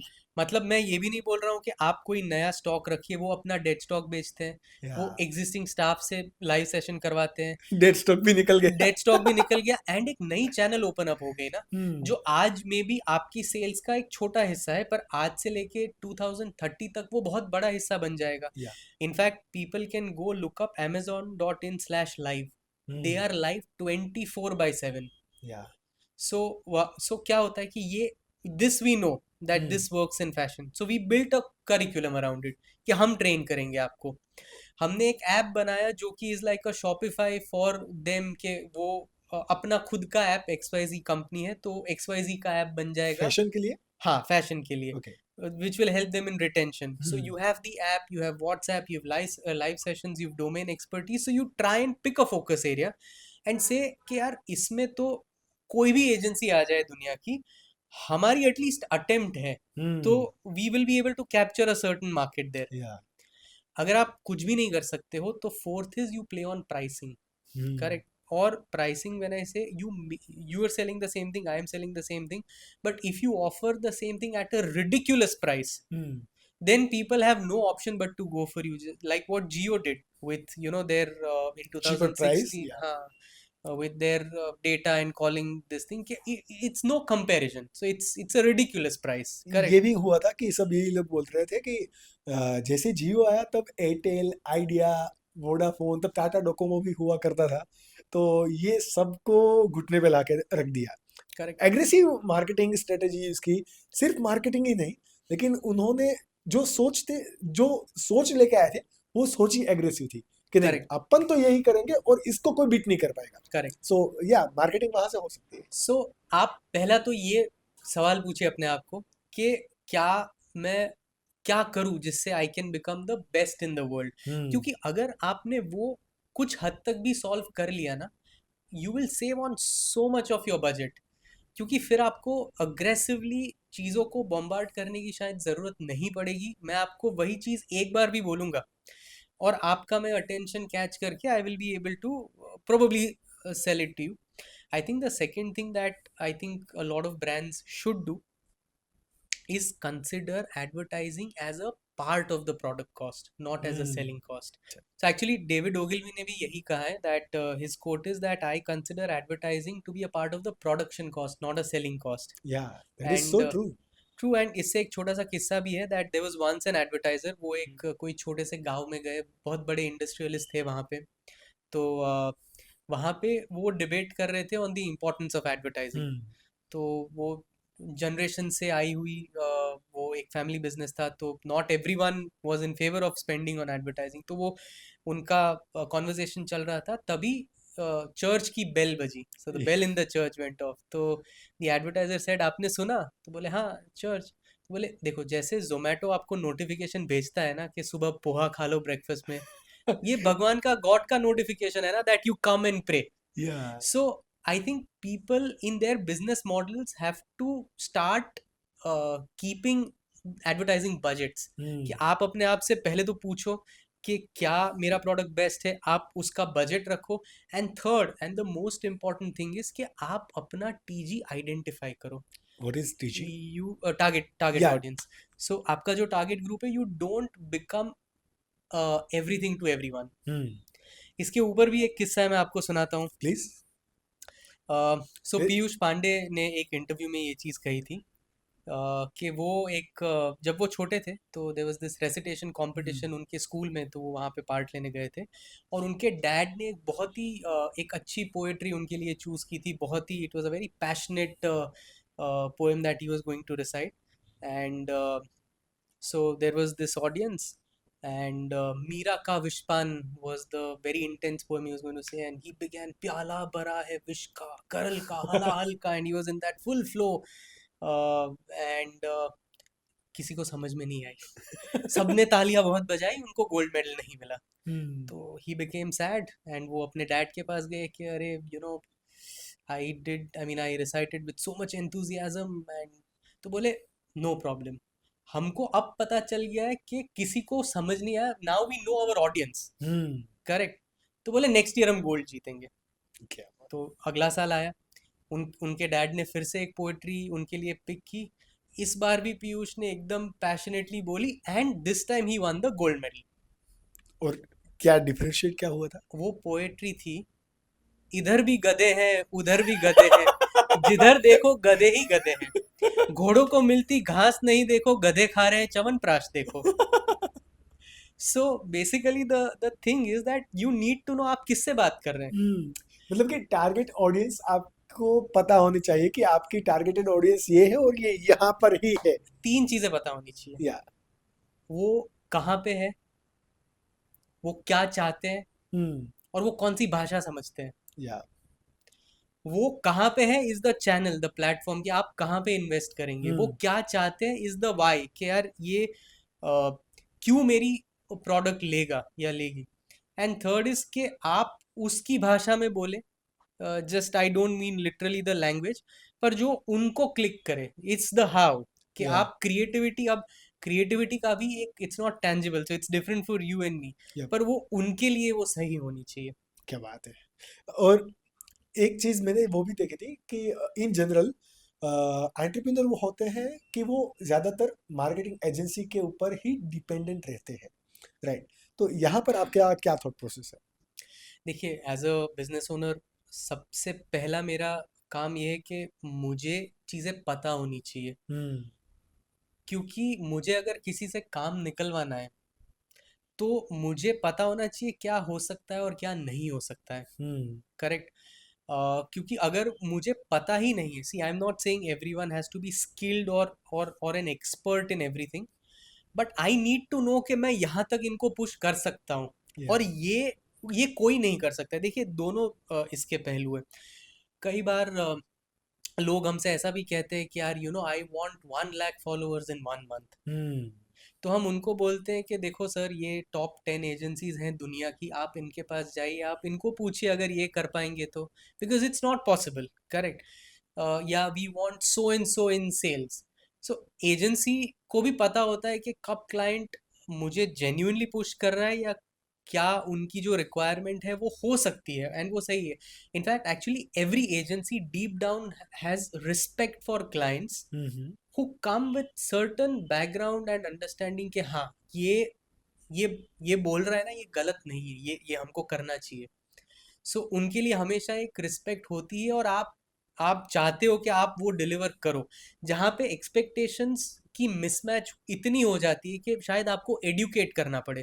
देखिए, अगर आप as a business owner आपको वो पता नहीं है, then maybe you can have the willingness to be a little open to education कि हाँ ठीक है, this is how it works, then that's fine. Then I can sit and explain to him that this is how the algorithm works, this is possible, this is not possible. So Hedansh, as you have worked for the Vodafone, Kellogg's, LNZ, तो ये सब कुछ बड़ी brand हो गई. अगर वो बड़ी ब्रांड, सी ब्रांड हमेशा मिस्टेक करती है, और कोई भी इंसान होता है, ब्रांड इंसान से ही बनती है, तो मिस्टेक होती है. लेकिन ये सारी बड़ी ब्रांड के कंपैरिजन में आपको क्या लगता है कि ये जो अभी बिजनेस स्टार्ट कर रहे हैं, या फिर 4 से 5 साल हुए हैं बिजनेस के, इतनी बड़ी ब्रांड नहीं है लेकिन वो अपने आप को पुश करना चाहते हैं, वो मिस्टेक कहाँ कर रहे हैं? देखिए, जो आजकल की नई ब्रांड्स है, I think what they can do is कि they can adopt certain things that are working recently. Like I said के live commerce works well, WhatsApp works very well. या करेक्ट. तो आप अब तो इनफैक्ट आपका बिजनेस ऐप ही बन गया व्हाट्सएप. ठीक है, सब चीज़ें हो सकती या है. हाफ सेल्स पार्टनर हम बोल सकते हैं. करेक्ट. तीसरा एक ये भी है कि कुछ इंटरेस्टिंग ब्रांड्स हैं जो पब्लिक डोमेन में, जो उनके फाउंडर्स होते हैं, वो उनको एक पब्लिक डोमेन में उनकी जो जर्नी है वो शेयर करते हैं, या पब्लिक डोमेन में बिल्ड करते हैं. जैसे ट्विटर पे there are a few people, जो अरिंदम पॉल है, एटमबर्ग जिनकी ब्रांड है, तो वो बहुत ही जेन्यून इंसाइट्स शेयर करते हैं. वो अपनी स्ट्रगल की स्टोरी भी शेयर करते हैं, वो अपने क्रिकेट के इंटरेस्ट को भी शेयर करते हैं, वो अपने परफॉर्मेंस मार्केटिंग के कैंपेन्स के डेटा को भी शेयर करते हैं, और वहाँ पे इंसाइट्स भी देते हैं कि अगर कोई मार्केटिंग प्रोफेशनल इसको कंज्यूम कर रहा है, इस कंटेंट को, so this is how our numbers are. Correct. And वो अपनी जो प्रोडक्ट है, अपनी जो ब्रांड है, उनको उसको भी पुश करते हैं. वैसे बहुत सारे लोग हैं. एक there is some mister Vinod who has a organic healthy noodles brand. So he is very open about ke yaar, I've really stretched myself in the last couple of weeks, I have burnt out. It could be as simple as that, but then he'll also be very focused on this is my recipe, this is why I am really a healthy noodles brand. एक कवलजीत जी करके हैं, जो कि उनकी restaurants की brands हैं, तो I think वो जो जितनी भी नई फ्रेंचाइजीज उनकी आती है, सो उनके बारे में बात करते हैं. सो आजकल क्या है कि due to social media, people are more receptive. So it's, you don't need to necessarily have a filter all the time. आप अपनी कहानी शेयर कर सकते हो, आपके फियर शेयर कर सकते हो, आपकी जर्नी शेयर कर सकते हो. उससे आपकी ब्रांड ही ज़्यादा ऑथेंटिक बनेगी, उससे Yeah. मुझे ट्रस्ट आएगा आपकी ब्रांड पे. एग्जैक्टली. सो जो भी नई ब्रांड्स है, ऑब्वियसली जो ट्रेडिशनल चीज़ें हैं वो तो करें. अच्छा, एक और चीज़ इंपॉर्टेंट है, that you have to work according to the algorithms. तो अगर आप इंस्टाग्राम को जाके बोलेंगे कि नहीं भाई, मैं तो अपनी पेस पे ये करूँगा, क्योंकि मेरा ये बजट है, क्योंकि मेरी ये कन्वीनियंस है, तो will not work. You have to tune yourself to the algorithm of a particular platform. Correct. Because that platform will only push what fits into their scheme of things. Yeah. or how it fits into their scheme of things. So I think ये कुछ 3-4 चीजें हैं जो वो ध्यान और में रख एक सकते हैं. चीज मैं ऐड करना चाहूंगा कि ज्यादातर कंपनियां, इंडियन बिजनेसेस में क्या होता है कि वो अपने फीचर्स को ज्यादातर प्रमोट करते हैं. जैसे अभी आपने बताया कि उनकी जर्नी, उनके इंसाइट्स ये भी शेयर करना चाहिए, क्योंकि वो क्रेडिबिलिटी और विजिबिलिटी दोनों बढ़ाता है. लेकिन जब प्रोडक्ट की बात आती है, तब ज्यादातर लोग प्रोडक्ट के फीचर से अपने प्रोडक्ट सेल करते हैं. मैंने कहीं पर पढ़ा था, और कई बार मैंने सुना भी है. हमारी भी जब कॉल पे बात हुई थी, तब हमारी बात हुई थी कि sell the emotion. Right. How can anyone can relate their product with the emotion, or how can anyone sell their product with the emotion? So मुझे ऐसा लगता है ना, 4 चीजें आप बेच सकते हैं. आप स्टोरी बेच सकते हैं, Yeah. आप इमोशन या फीलिंग बेच सकते हैं, आप कोई भी ड्रीम बेच सकते हैं, हाँ, आप कोई भी सपना किसी को बेच सकते जो हैं. रियल एस्टेट में होता है. हाँ, या आप कोई एक्सपीरियंस बेच सकते हैं. Correct. Product just happens to be the hero of that. Yeah. So what happens is, when I will buy something, I want to subscribe to an experience. I want to buy a story. Why go far यार? हम जब हम खुद advertising services बेचते हैं तो we have nothing tangible. हाँ हमारे जी. पास कुछ नहीं है ना. हम हाँ, तो फोन तो बेच नहीं रहे कि हम आपको दिखा दें कि सर ये फीचर्स है इस फोन के. तो हम हम, विजन बता रहे हैं. हाँ, हम एक उनका जो ब्रांड है, उस ब्रांड का जो उनका सपना है, हम्म. मैं तो वो सपना ही बेच रहा हूँ ना उनको, हाँ. कि हम यहाँ से यहाँ तक लेके जाएंगे आपको. Yep. Correct. So I am selling a dream. बहुत सारी बार जैसे iPhone, Apple with iPhone, they are selling an experience, और दे हैव ये been selling an experience. Technology और एक्सपीरियंस ये शेयर करेक्ट. करते हैं या. सो आपको, you sit back and think के, more than the features and the benefits, what is the eventual experience or emotion or dream or story that I want to sell. Hmm. क्योंकि लोग उसको subscribe करते हैं. जैसे Coca Cola is trying to sell happiness, hmm. whereas thumbs up is trying to sell adventure. या. Correct. So now it depends on what kind of a personality you have, what kind of a feeling you want to buy. या. That's how they've placed the perception of the brand. Exactly. अभी कुछ दिनों पहले ही हमारे पास भी एक brand I थी कि जो अभी जो पीनट चिक्की होती है, આપણે જે Right. ગુજરાતીમાં ચિક્કી કહેવાય, Hmm. રાઈટ, બધાના ઘરે બને છે, there is nothing new. But એમને लाइक उनको एक ये कंसेप्ट कहीं ब्रांड, उनको एक ब्रांड बिल्ड करनी है इस Hmm. कैटेगरी में, जो चिक्की में कोई पर्टिकुलरली इतनी बड़ी ब्रांड है नहीं, इतनी ज़्यादा ब्रांड नहीं है, आई मस्ट से. तो हमने उसी को वहीं से सजेस्ट किया कि आप ना एड्स बनवाओ. कैसी एड्स? तो वो बोले कि चिक्की से इतने प्रोटीन मिलते हैं, इतना मतलब इतना शुगर नहीं होता कंपेयर टू चीनी, इतना आपको एनर्जी मिलती है, इतनी कैलोरीज मिलती है, आप ये कर सकते हैं.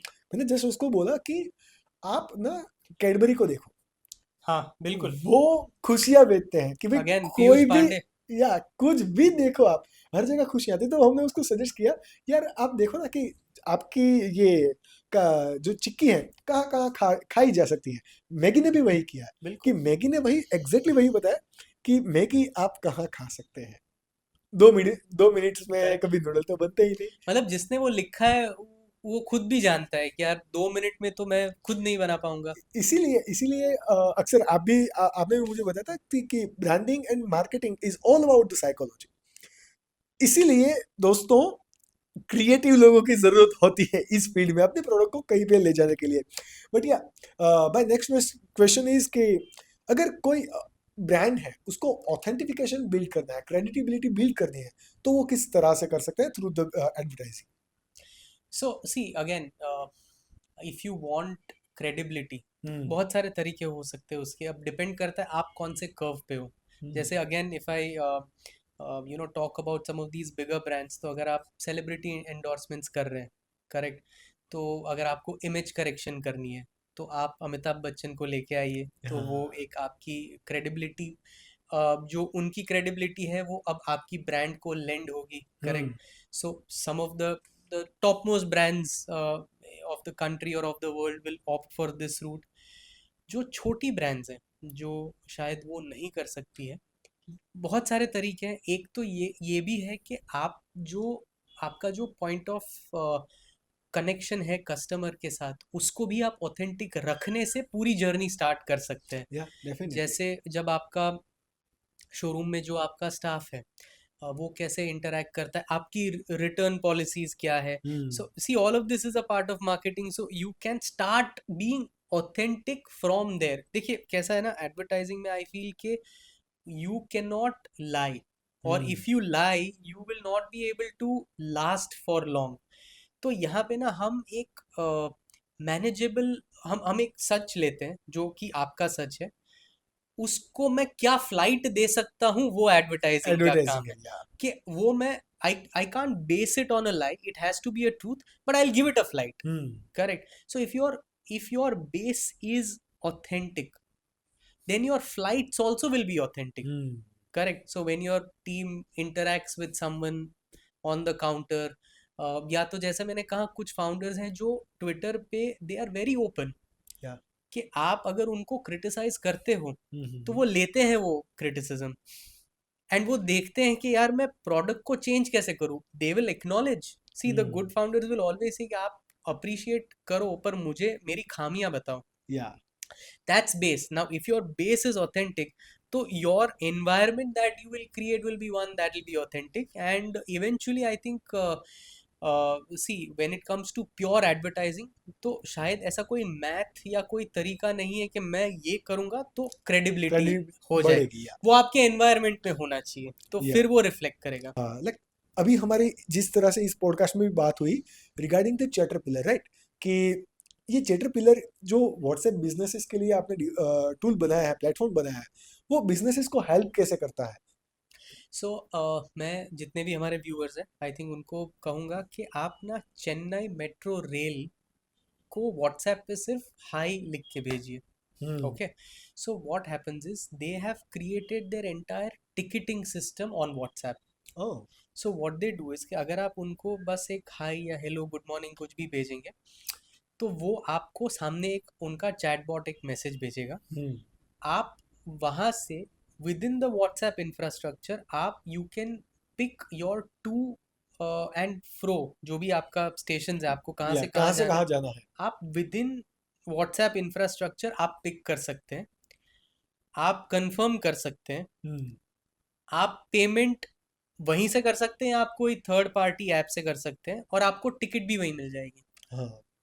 So basically what they've done is, you know, WhatsApp started out as a marketing platform, but since we are also closely in touch with Meta representatives and other partners, so we know they want to change this to a utility platform. Okay. Meta ये चाहता है कि आप अपना business WhatsApp के ऊपर depend या WhatsApp के अराउंड कैसे बिल्ड कर सको. करेक्ट. तो बहुत सारे स्मॉल शॉप्स है तो वो अपने कैटलॉग्स रख सकते रख हैं, सकते हैं. या चैटबॉट्स रख सकते हैं. अब जैसे चैटबॉट्स है तो you don't need so many people in calling. So हमारे जो अग्रेसिव एसईएम कैंपेन्स पहले होते थे वहाँ पे हर बार बैक एंड पे कॉल सेंटर आपको चाहिए ही चाहिए होता है. This I am saying may be a pan India campaign around performance marketing, तो पहले आपको चाहिए ही चाहिए होता है कि यार क्योंकि ये लीड्स आएगी उनको कॉल करना है, वो कॉल का रिकॉर्डिंग देखना है, all of that analysis will be done. Now you can work at lesser calling staff because some part of it is done by WhatsApp with the chatbots. So जो ये build कर रहे हैं वो एक ऐसा इंफ्रास्ट्रक्चर build कर रहे हैं विद इन WhatsApp कि जहाँ पे WhatsApp becomes your business app. कि आपकी बिजनेस की जितनी भी नीड्स है, कि आपको कम्युनिकेशन की नीड है तो देयर इज अ चैटबॉट, आपको प्रोडक्ट्स दिखानी है there is catalogue, you can accept payments, you can have analysis, you can do a lot with it with Chatterpillar. With WhatsApp. ये सब चैटरपिलर as a service provider provides all of these. Okay. But I'm saying with WhatsApp you can do all of this. Yeah. So चैटरपिलर का अगर कोई use करता है तो उसको क्या बेनिफिट्स होंगे? देखिए मेरे लिए जो सबसे बेस्ट कॉम्प्लीमेंट चैटरपिलर का जो मुझे मिला है वो है दिल्ली में एक हमारे कस्टमर है, क्लाइंट है, 100 crores इन टर्नओवर. एक बार उनका बड़ा ही एक इरिटेटिंग वॉइस में कॉल आया कि you know Chatterpillar is not working, this support में. It was a Sunday. So I said कि चलो because I knew him personally, so we got someone from the support team and the issue was कि उन्होंने अपना card का जो कुछ limit था वो एग्जॉस्ट हो चुका था, उनको कुछ लिमिट बढ़ानी थी. तो हो गया आधे घंटे में solve. Then I called him up again. मैंने बोला कि आप you know you sounded a little, is everything all right? तो बोले यार अगर ये नहीं चलेगा ना व्हाट्सएप तो मेरे वॉक-इन्स पे इम्पैक्ट पड़ेगा. Now that's a big compliment not for Caterpillar, for WhatsApp as a tool. क्योंकि WhatsApp का इतना penetration है, इतने लोग WhatsApp use करते हैं. Probably what is common between you, me and anyone else is, apart from the fact that we are all going to die, it's that we all use WhatsApp. ठीक है, तो इतना उसका penetration है. And people prefer, अगर मैं किसी को कॉल करूँ तो वो अब इंट्रूसिव लगता है. As a brand if I am going to call you again it's a little intrusive. पर WhatsApp is that sweet spot ना कि जहाँ पे इंट्रूसिव भी नहीं है पर एसएमएस की तरह वो इग्नोर भी नहीं हो जाता है. करेक्ट. सो बहुत सारे यूज केसेस हैं कि जहाँ पे लोग अनदर यूज केसेस शॉपिफाई के साथ जब आप इसको कनेक्ट करते हैं, आप ई कॉमर्स कैंपेन्स रन करते हैं परफॉर्मेंस मार्केटिंग के to sell a certain product. फिर आप कहीं लोग होते हैं जो चेकआउट तक जाते हैं पर पेमेंट नहीं करते हैं, सो ड्रॉप आउट हो जाते हैं। Now you can just sort of set N auto frequency, यार फर्स्ट 48 आवर्स में ये जाएगा, फिर ये जाएगा। अगर किसी ने परचेज कर लिया है, या तो जो मैं कह रहा था कि यार मार्केटिंग का फंक्शन सिर्फ एक्विजिशन पे ख़त्म नहीं होता है, उसको रिटेंशन, तो अब फॉलो अप, आपको ये प्रोडक्ट भी you might be interested in, so all of that can be automated. So that's where WhatsApp has really is helping businesses of different kinds. So we've got e-commerce clients also, we've got tech clients also, we've got retail clients also. तो हर type की, we've got even consultants जो कि शायद एक marketing function की तरह use करते हैं, कि अगर उनके पास ज्यादा लीड्स है तो दे नर्चर इट विद व्हाट्सएप। या ब्रॉडकास्ट कर सकते हैं। Broadcast is the like primary हाँ, प्राइमरी एक्चुअली यूज मैं फॉर एवरी। ब्रॉडकास्ट तो भूल ही गया बोलना, क्योंकि अब इट स्टार्टेड विद ब्रॉडकास्ट, अब या तो इतनी चीजें हो सकती है कि मतलब ऑब्वियसली ब्रॉडकास्ट तो हो ही सकता है। तो ये तो बात हो गई मतलब कि बिजनेस के पर्पज से। अगर कोई मार्केटर है या फिर मार्केटिंग एजेंसी है, उनको अपना खुद का बिजनेस स्केल अप करना है, तो वो किस तरह से कर सकते हैं? जैसे कि आपने भी वन मैन आर्मी से अभी 40-50 लोगों की टीम बनाई है, नंबर ऑफ प्रोजेक्ट्स ला रहे हैं और एक वेल एस्टेब्लिश ब्रांड भी है आपकी। तो आपने किस तरह से किया, और बाकी जो अपकमिंग मार्केटर्स हैं या फिर जो एग्जिस्टिंग मार्केटर्स हैं, वो किस तरह से वो एक्शंस ले सकते देखिए, I will break it down into two. एक है क्लाइंट्स और एक है टीम। हैं? एक एजेंसी की ग्रोथ रिटेंशन से होती है, ना कि एक्विजिशन से। या करेक्ट, क्योंकि क्या है कि अगर आप हर महीने 4 क्लाइंट्स ला रहे हो, पर 4 क्लाइंट्स आप लूज भी कर रहे हो, तो आप वहीं के वही हो। Hmm correct. So what happens is you have to focus on retention. So the first and the most important thing is that there has to be an SOP in place. Okay, तो जैसे कुछ चीज़ें अगर मैं हमारे SOP से बताऊं, तो one is a compulsorily you have to send a morning message. Correct, कि आप आज के दिन में क्या काम करेंगे। सो दैट्स अ मॉर्निंग मतलब मैसेज। कि क्लाइंट को मैसेज जाता ही है। क्लाइंट के या व्हाट्सएप ग्रुप पे जाता ही है। And there is an SOP where in the servicing team has to mark that task as completed in our task management tool, hmm which is checked by their seniors and all of that. So जैसे morning message है, once a week आपको virtual meeting करनी ही करनी है हर आपको। Client के हाँ, साथ। हर क्लाइंट के साथ आपको, मोस्ट क्लाइंट्स के साथ once a month in person meeting करनी है। अगर वो क्लाइंट थोड़ा कहीं पे, if the location is a little far away, you do it once in a quarter, पर आपको करना ही है। हम्म करेक्ट। देन देखिए क्या है कि you have your bread and butter works, but उसके ऊपर you have to give them big ideas as well, you या have to try and disrupt their business as well. And most important is you have to build relationships with the decision maker, hmm not also the POC decision maker, ये दोनों अलग हो सकते हैं। या So एक है आपका SOP that hmm helps you retain, पर दूसरा है the team which is also equally important। हम्म मैं आपको बताऊं, मतलब with every agency this happens, but there were 7 days hmm when we lost 7 clients। Oh okay, पर वहां पे ना I read a beautiful quote that said कि you don't build businesses, you hmm build people, या and people build businesses. Correct. तो while हमारा एक attempt है कि हम क्लाइंट्स को रिटेन करें with that SOP, and we grow with retention and upselling, we also need to retain the core team. Hmm क्योंकि एक agency is as good as its core team, जो यप उसका leadership है, जो उसका strategy wing है। And क्या होता है that mostly these people are well paid, mostly these people will be, क्योंकि वरना they will probably not be here also। या But beyond just money, I think what they are seeking is friendships, trust, respect, the love, environment. the environment। Correct। um, Advertising as a business runs on love। Hmm It's very different from a tech business, क्योंकि technology क्या है, that is consistent. Yup okay, अगर weather अच्छा है तो technology will not feel like having गरम चाय in पकौड़ा, या और it will not get involve in office politics. अगर आप सर्वर पेमेंट्स टाइम पे करते हैं तो it will show up for work at 3 in the night। Yup but people are not the same. Hmm आपको people can get you the moon and people can dig up your grave as well. ठीक है। तो है क्या कि आपको वो performers identify करने कि यार ये मेरा स्टार परफॉर्मर है, हम्म एंड आपको शायद ऐसा भी हो सकता है कि you might have to mould your infrastructure or environment to suit that person also. Okay, if he or she is really here to stay and is your star performer.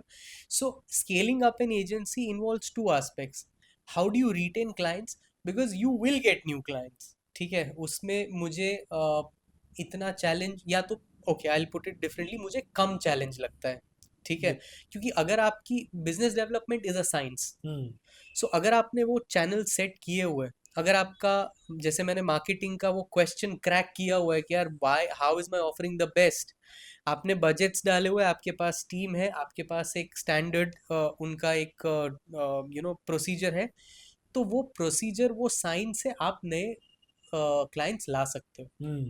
Retention का science नहीं है, क्योंकि हर business जो आता है वो अलग reason से आता है आपके पास। सो रिटेंशन पे आप फोकस करिए, आपके स्टार परफॉर्मर्स आइडेंटिफाई करके उनको बिल्ड करिए, उनको नर्चर करिए एंड उनको खुश रखिए। या अभी जो मेरा सेकंड क्वेश्चन था कि ये एजेंसीज, चलो ये ग्रो तो कर पाएंगे क्योंकि एक कम्युनिकेशन अच्छा रहेगा तो हर किसी की एफर्ट्स आएगी, जब हर किसी का एफर्ट्स आता है तब साथ ही में ग्रो होता है। ग्रोइंग टुगेदर की जो एक फिनोमेना है उस हिसाब से क्लाइंट मार्केटर्स की रिस्पॉन्सिबिलिटी एक अपने क्लाइंट को सेटिस्फेक्शन देना भी होती है।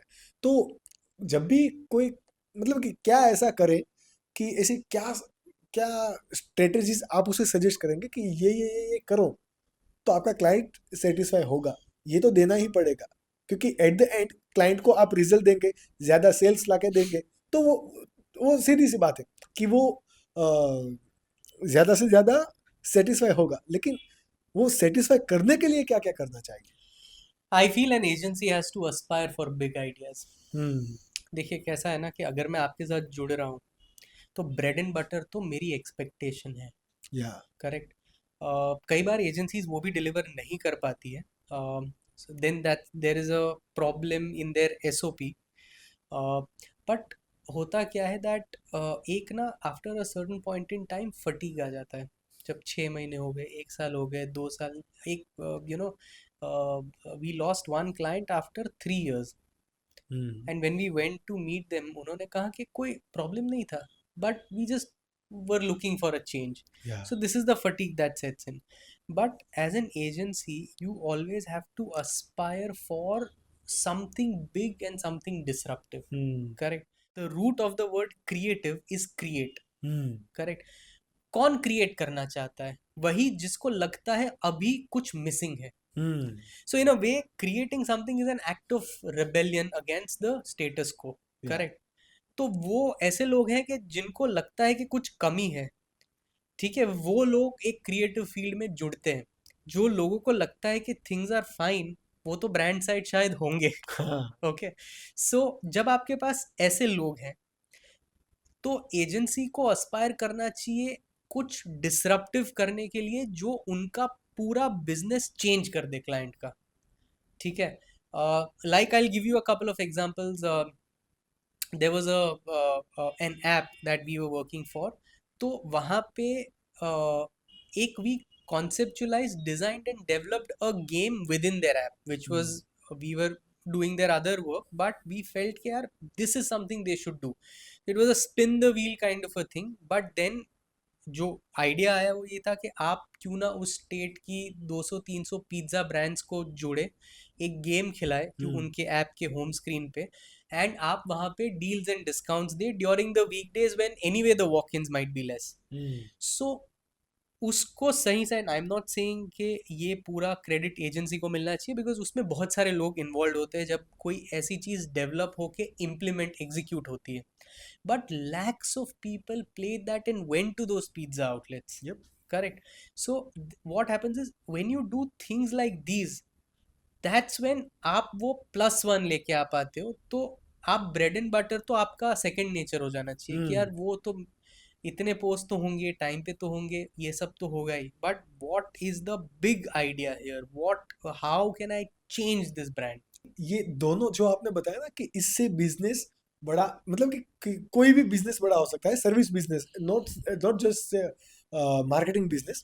बट मार्केटिंग बिजनेस में ये सबसे बड़ी दिक्कत भी है, क्योंकि मार्केटिंग बिजनेस में ज़्यादातर जो ओनर होता है वो ज़्यादातर नए नए क्लाइंट्स लाने के लिए सोच रहा है, क्योंकि उनके एक दिमाग में ऐसा भी होता है कि मेरे वेबसाइट पर या फिर मेरी कंपनी में ज़्यादा से ज़्यादा क्लाइंट का मैं पोर्टफोलियो दिखा सकूं। मैंने बहुत सारी एजेंसीज ऐसी देखी हैं कि वो दिखाते हैं कि 280 प्लस क्लाइंट। अरे भाई, तेरी एक अकेली एजेंसी, तू 280 क्लाइंट को सर्व कर रहे हैं, यानी इसमें से तू किसी को भी रिपीट नहीं ले रहा है। तो वो एक नेगेटिव पॉइंट भी है। करेक्ट। और एट द सेम टाइम जो आपने बताया कि जो कोर टीम होती है मार्केटिंग में वो क्रिएटिव होती है। जब क्रिएटिव टीम होती है, they should be paid for their creativity, right? तो उसको पेमेंट भी अच्छा मिल रहा है। लेकिन जब ज्यादा प्रॉफिट का हम अगर कैलकुलेशन करें, तब हम क्या करते हैं, कोई अगर जाता है तो तू जा, तेरे जैसे और नए ढूंढ लेंगे। तो ये दोनों ही मिस्टेक हर सर्विस सेगमेंट में होता है। और यहीं पे जो मार्केटिंग बिजनेस है वो शायद से अपने क्लाइंट का बिजनेस स्केल अप करने में हेल्प करेंगे, लेकिन खुद का बिजनेस ज्यादा स्केल नहीं कर सकते। दिखावा कर सकते हैं, नंबर बढ़ा सकते हैं कि इतना इतना हुआ, साल इतने हो गए, इतने क्लाइंट्स के लिए काम किया, लेकिन at the end profit sheet में तो बहुत ही कम करेक्ट। दिखेगा। हितांश, एक और चीज है जो मैंने देखी थी कि जितनी भी बड़ी बड़ी ब्रांड है वो एडवर्टाइजिंग के लिए कलर, लोगो, अपने नाम या फिर प्राइसिंग के ऊपर बहुत ही ज़्यादा फोकस रहती है। वो पता है कि मार्केटिंग के लिए जितना अमाउंट स्पेंड करते हैं, उससे पहले ये सारी चीज़ें देखते हैं। जबकि हम इंडिया में देखते हैं, आपने जैसे हमारी लंच के वक्त बात हो रही थी कि श्री जी के नाम से बहुत सारे बिजनेस चल रहे हैं, हमारे सिद्धार्थ। हमारे खुद के पास 3-4 श्री जी है। नो नो, लाइक हम उसको ऐसे इंसल्ट नहीं कर रहे, लेकिन एक ब्रांड के पर्सपेक्टिव से हम बात कर रहे हैं कि कि क्या क्या, अगर कोई नया बिजनेस आ रहा है जिसको अपनी खुद की बड़ी ब्रांड बनाना है, बड़ा बिजनेस बनाना है, तो उसको सबसे पहले क्या क्या चीज़ों की केयर करनी चाहिए, क्या क्या ऐसे चेक पॉइंट है कि वो उसको पहले चेक ही करने चाहिए बड़ा बिजनेस बनाने के लिए? देखिए, obviously it starts from the name. Hmm. And जो आपका नाम भी है वो इजी टू प्रोनाउंस है, इजी टू रिमेंबर है, उस पर डोमेन अवेलेबल है। ये सारी चीज़ें तो डेफिनेटली इट मेक्स डिफरेंस। फिर आपका जो विजुअल है, which is your logo, which is your first visual, how good is that, how different is it, क्या उसको सिर्फ मैं स्टैंड अलोन देख के एक रिकॉल वैल्यू उसकी मिल सकती है, नहीं मिल सकती हम्म। है, वो भी इम्पॉर्टेंट है। Then what is your initial literature जो आप हम्म। बनाते हैं, that literature could be website, that could be your brochures, that could be your flyers. So वो सारे जो भी टच पॉइंट्स हैं, हम्म। वो टच पॉइंट्स कितने अच्छे हैं या उस पर कितना काम किया गया है, वो इम्पोर्टेंट है। कई बार ब्रांड्स जो शायद not necessarily new brands, but one habit or a mistake that they do is they spend so much on the channel rather hmm. than the creative. या। तो आउटडोर स्पेंड के लिए बजट होगा, मतलब हम्म। होर्डिंग के rentals के लिए budget होगा, हम्म। प्रिंट एड के लिए बजट होगा, but when it will come to paying for the creative, वहाँ पे बजट नहीं होगा।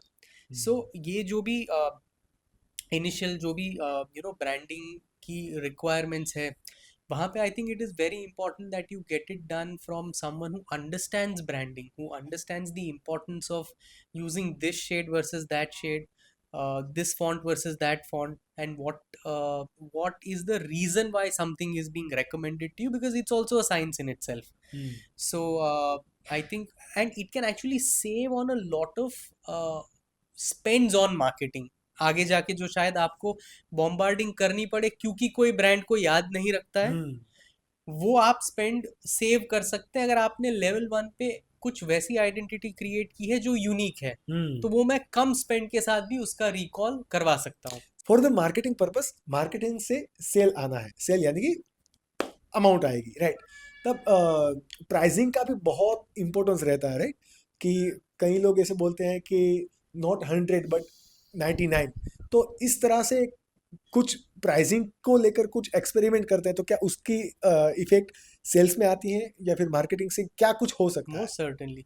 एक्चुअली प्राइसिंग एक ऐसा टॉपिक है जिसके ऊपर हम अलग से पॉडकास्ट भी कर सकते हैं, बिकॉज इतना वास्ट टॉपिक है। But a general little observation I would से is the x 10x 100x observation, कि सेंस। आपको अगर कोई भी चीज़ 10x पे, मतलब 10 रुपीज़ पे फॉर एग्जांपल अगर आपको बेचनी है, तो आप एक एंट्री लेवल वर्जन रखिए X पे या तो हम्म 1 रुपी पे, एंड एक आप हायर एंड वर्जन रखिए 100X पे या हम्म 100 रुपीज पे। तो जाके जो आपकी 10 वाली जो एक कैटेगरी है उसके चांसेस ज़्यादा है for it to get sold. Why is because see, जब आपने एक इजी एंट्री रखी, या ठीक है, विथ X, तो what happens is it makes it easier for me to try you out a hmm smaller version of you. Hmm जैसे कुछ सॉफ्टवेयर्स होते हैं जो एक स्मॉलर वर्जन शायद फ्री दे देते हैं, हम्म तो उसका पर्पस या तो एक आपको 1 मंथ का ट्रायल दे देते हैं, तो उसका पर्पस ये है कि आप अकस्टम थोड़ा हो जाइए जो ये ऑफरिंग है, और अगर आपको वैल्यू लगती है तो आप सेकेंड मंथ से पे करिए। हम्म तो अगर आपका 10X पे आपने कुछ क्लाइंट्स आपके हैं, तो उसमें से कुछ शायद वैसे भी होंगे एक दो जो 100X वाला वर्जन प्रेफर करे, hmm though that was never your intention to sell in the first place. या लेकिन क्या होता है कि they like you hmm and they like what you have to offer, so they will be like यार what more can you do for me. तो इसका मैं अगर एक और आपको एग्जांपल दूं अगेन एडवर्टाइजिंग के कॉन्टेक्स्ट में, तो अगर आप फ्री ऑडिट करते हैं किसी की वेबसाइट का, hmm so that's your X which is free, या इजी टू गेट इन, ठीक है, I can get your attention. फिर अगर मैं आपको कहूं कि मैं आपके लिए एक वेबसाइट बना सकता हूं, जो कि मेरा इंटेंशन था आपको सेल करने का, so that's 10X the mid section. अगर मैं बहुत सारे लोगों के लिए वेबसाइट बनाऊंगा तो उसमें से कुछ लोग होंगे जो मुझे कहेंगे कि अच्छा आप क्या मेरे लिए सोशल मीडिया मैनेज कर सकते हैं, हाँ आप क्या मेरे लिए एसईओ कर सकते हैं, आप क्या मेरे लिए परफॉर्मेंस मार्केटिंग कर सकते हैं।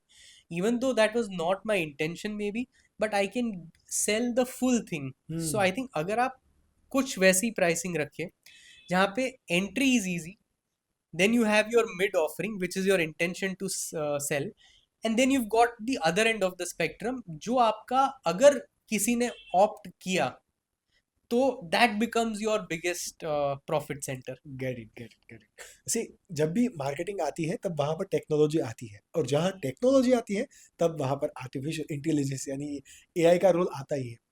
एआई से काफी लोगों का ऐसा कहना है कि चैलेंजेस है, काफी लोगों का कहना है कि एडवांटेजेस है। फ्यूचर में जो एआई, अभी जो हम देख रहे हैं एआई को, वो बहुत ही छोटा है अभी, जितना हम इंडिया में यूज कर रहे हैं। अभी काफी लोगों को तो चैट जीपीटी के बारे में पता ही है, लेकिन यूज नहीं करते कंटेंट के अलावा, या फिर क्रिएटिव कैप्शंस लिखवाने के अलावा कुछ नहीं करते। तो एआई से मार्केटिंग चैलेंजेस क्या है, और उसके आने वाले सालों में बेनिफिट्स क्या होने वाले हैं? मैं आपको एक रियल इंसिडेंट के साथ ये बताता हूँ। Please. So some time back हमने एक रिक्वेस्ट फॉर पिच सिक्योर की थी with one of India's leading real estate companies. Okay. तो अब बहुत बड़ी पिच थी, तो वी डिसाइडेड कि सिर्फ कॉपी एंड आर्ट टीम्स नहीं, सब सब उसमें इन्वॉल्व होंगे। तो I did a small experiment. Hmm I said कि यार let me go to ChatGPT and see what the machine has in store for me. तो मैंने एक ब्रीफ दी कि यार give me creative campaign ideas for this real estate brand, let's call them XYZ। ये कोई एक था। तो कुछ ऑप्शंस आए कि your dream home isn't just a place, it's a feeling, experience it at XYZ।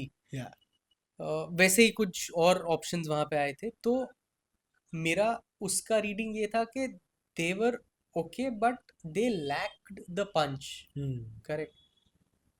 अब मैं दूसरे मशीन के पास गया जो मुझे एक ब्लैक कॉफ़ी दे सके, ठीक है। और देन आई गॉट थिंकिंग कि यार what is the best real estate in India? See, the difference between how a machine works and how a human brain can work is, what's the best real estate in India? Maybe Taj Mahal. या And there comes an idea कि यार if Shah Jahan was hunting flats, he would buy XYZ. या ठीक है। uh, a few more sips of the coffee and one more idea is, imagine कि यार एक front page and back page full page ads है, और front page पे कुछ नहीं लिखा है, सिर्फ एक ही लाइन है, what if you could live on the moon. Hmm आप टर्न करें तो कॉपी सेज के XYZ apartments that make you go over make the you go. Moon, या और फिर उसकी जो भी कॉपी है।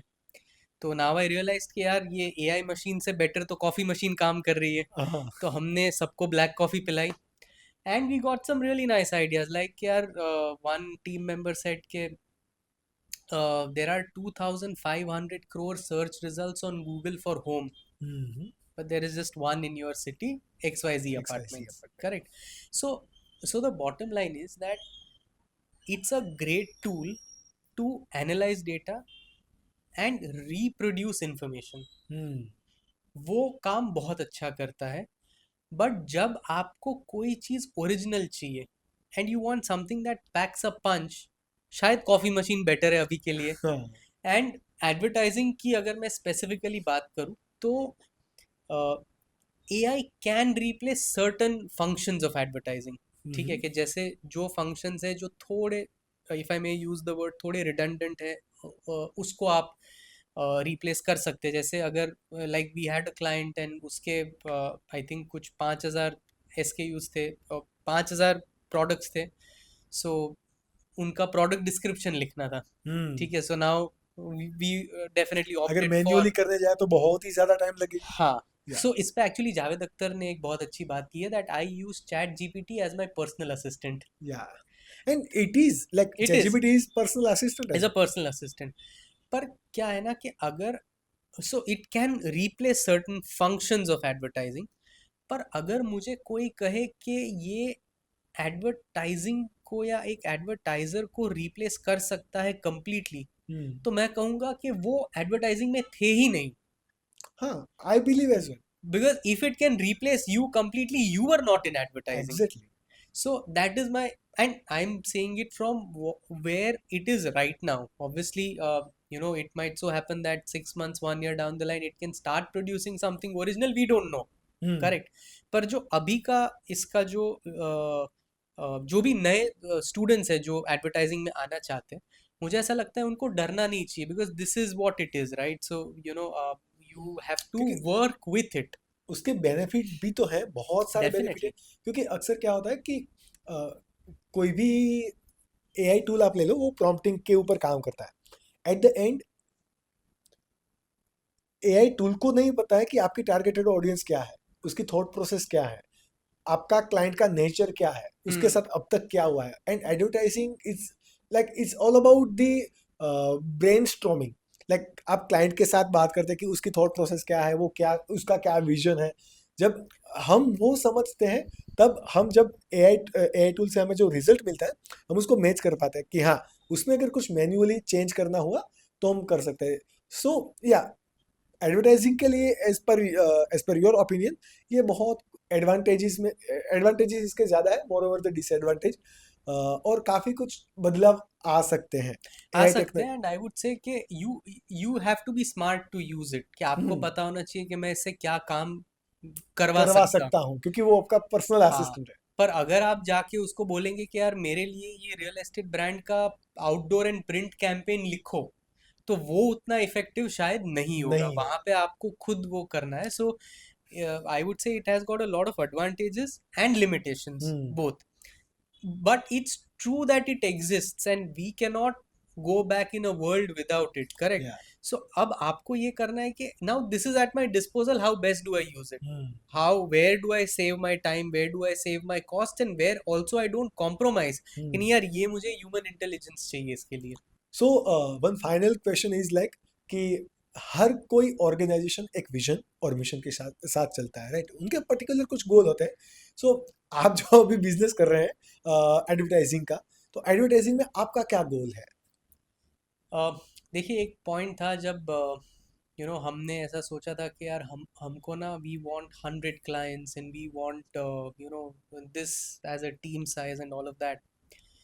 But what we realized is that somewhere when you try and scale up this business beyond a certain point, and a lot of other people have been able to do that, उसमें कोई ये नहीं है. But beyond a point when we've tried to scale it up, let me put it that way, we've been short on delivering value. So हमारा जो vision है वो ये है कि हम ऐसा भी नहीं कि हम बहुत ही एक कॉर्नर में रहना चाहते हैं. हमारा एक नंबर है, हमारा एक विजन है जिसको हम लेके चल रहे हैं कि ओके यार, दिस इज आवर कैपेसिटी.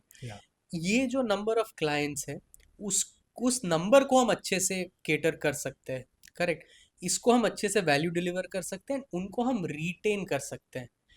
तो हमारा विजन यही है कि हम उस नंबर पे रहें. and everyone wants to grow, client wants to grow, team wants to grow, we want to grow, grow with ticket size. Correct, कि अगर एक ब्रांड है मेरे साथ आज, जो कि एक मेरे साथ एक क्लब फॉक्स करके ब्रांड है, they have 200 outlets Yep. and we have been helping them and now we are taking them digital as well. Okay, so now if tomorrow with our association वो 200 से 250 stores पे जाते हैं और एक digitally they are able to get a certain market share, तो we also want to grow, we also want to increase our retainer. Correct. So we want to work with brands like that who understand the importance of what it is that we are doing, and हम इस rat race में ना रहे कि यार हमको तो 100 चाहिए, 200 चाहिए, 300 चाहिए और टीम भी हम वैसी बढ़ाएं, नहीं। ये हमारा स्केल है, we are happy with it. अब the real fun will be कि can we grow 50 brands, can we grow 70 brands, okay, can we grow 40 brands, whatever that is, and grow with them. क्योंकि कई बार ये हो जाता है कि आप एडवर्टाइजिंग में आते हैं पर आप अगर बहुत छोटी brands, if I am going to sacrifice the quality of brands for just the sake of number, तो फिर वो काम ना एडवर्टाइजिंग वाला होता नहीं है। तो जिस रीजन से आप आए थे शायद वो आप शायद आप वो नहीं कर पाएंगे। So that's the vision that we pick a number and we keep the core team with us, we focus heavily on retention and we grow with the brand. On that point we wish you a very good luck कि आप जहाँ कहीं पर जाना चाहते हैं ज़्यादा से ज़्यादा ब्रांड को ग्रो हम करवाएंगे। हम इसीलिए क्योंकि ये यूनिवर्स में कोई अकेला नहीं है। क्या पता हम कल मिल के साथ में कुछ काम कर सके, यानी कि अगर हम किसी भी ब्रांड को ज़्यादा से ज़्यादा ब्रांड को ग्रो करवाएंगे, एट द एंड उसका रिजल्ट आएगा कि ज़्यादा से ज़्यादा एम्प्लॉयमेंट हम इंडिया में क्रिएट कर सकते हैं। And that's why you came back from the US as well, right. मुझे पॉडकास्ट का एंड करने से पहले मुझे वो भी एक स्टोरी जाननी है कि आप इन जनरली होता क्या है कि लोग यहाँ से पढ़ने तो बाहर जाते हैं फॉरेन कंट्री, एक अलग से लाइफस्टाइल, फिर वहीं पे सेटल हो जाते हैं। आप क्यों वापिस आए? यार, the moment I had gone, the day I had boarded the flight, I was very clear I am going to come back. Okay. कई सारे मेरे फ्रेंड्स भी हैं जो वहाँ पे रहे थे या वहाँ पे कुछ मेरे रिलेटिव्स वगैरह हैं, and all of them thought it's a very, in their viewpoint, it's a very stupid decision to come back.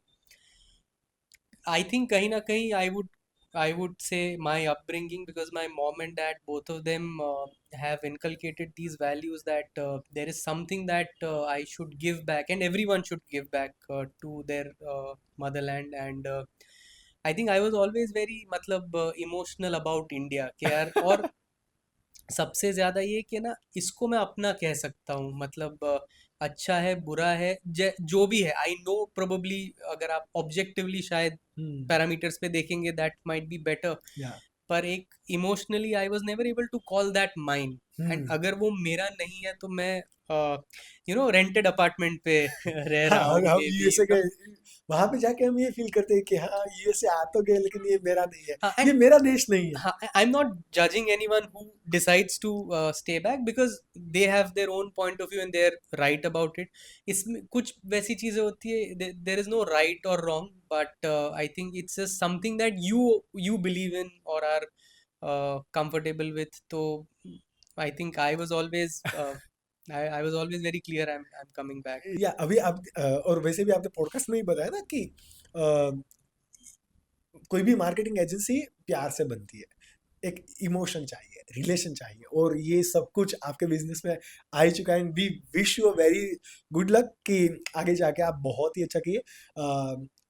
From the team skill Jogi, we are really thankful to you कि आप अहमदाबाद से सूरत तक आए।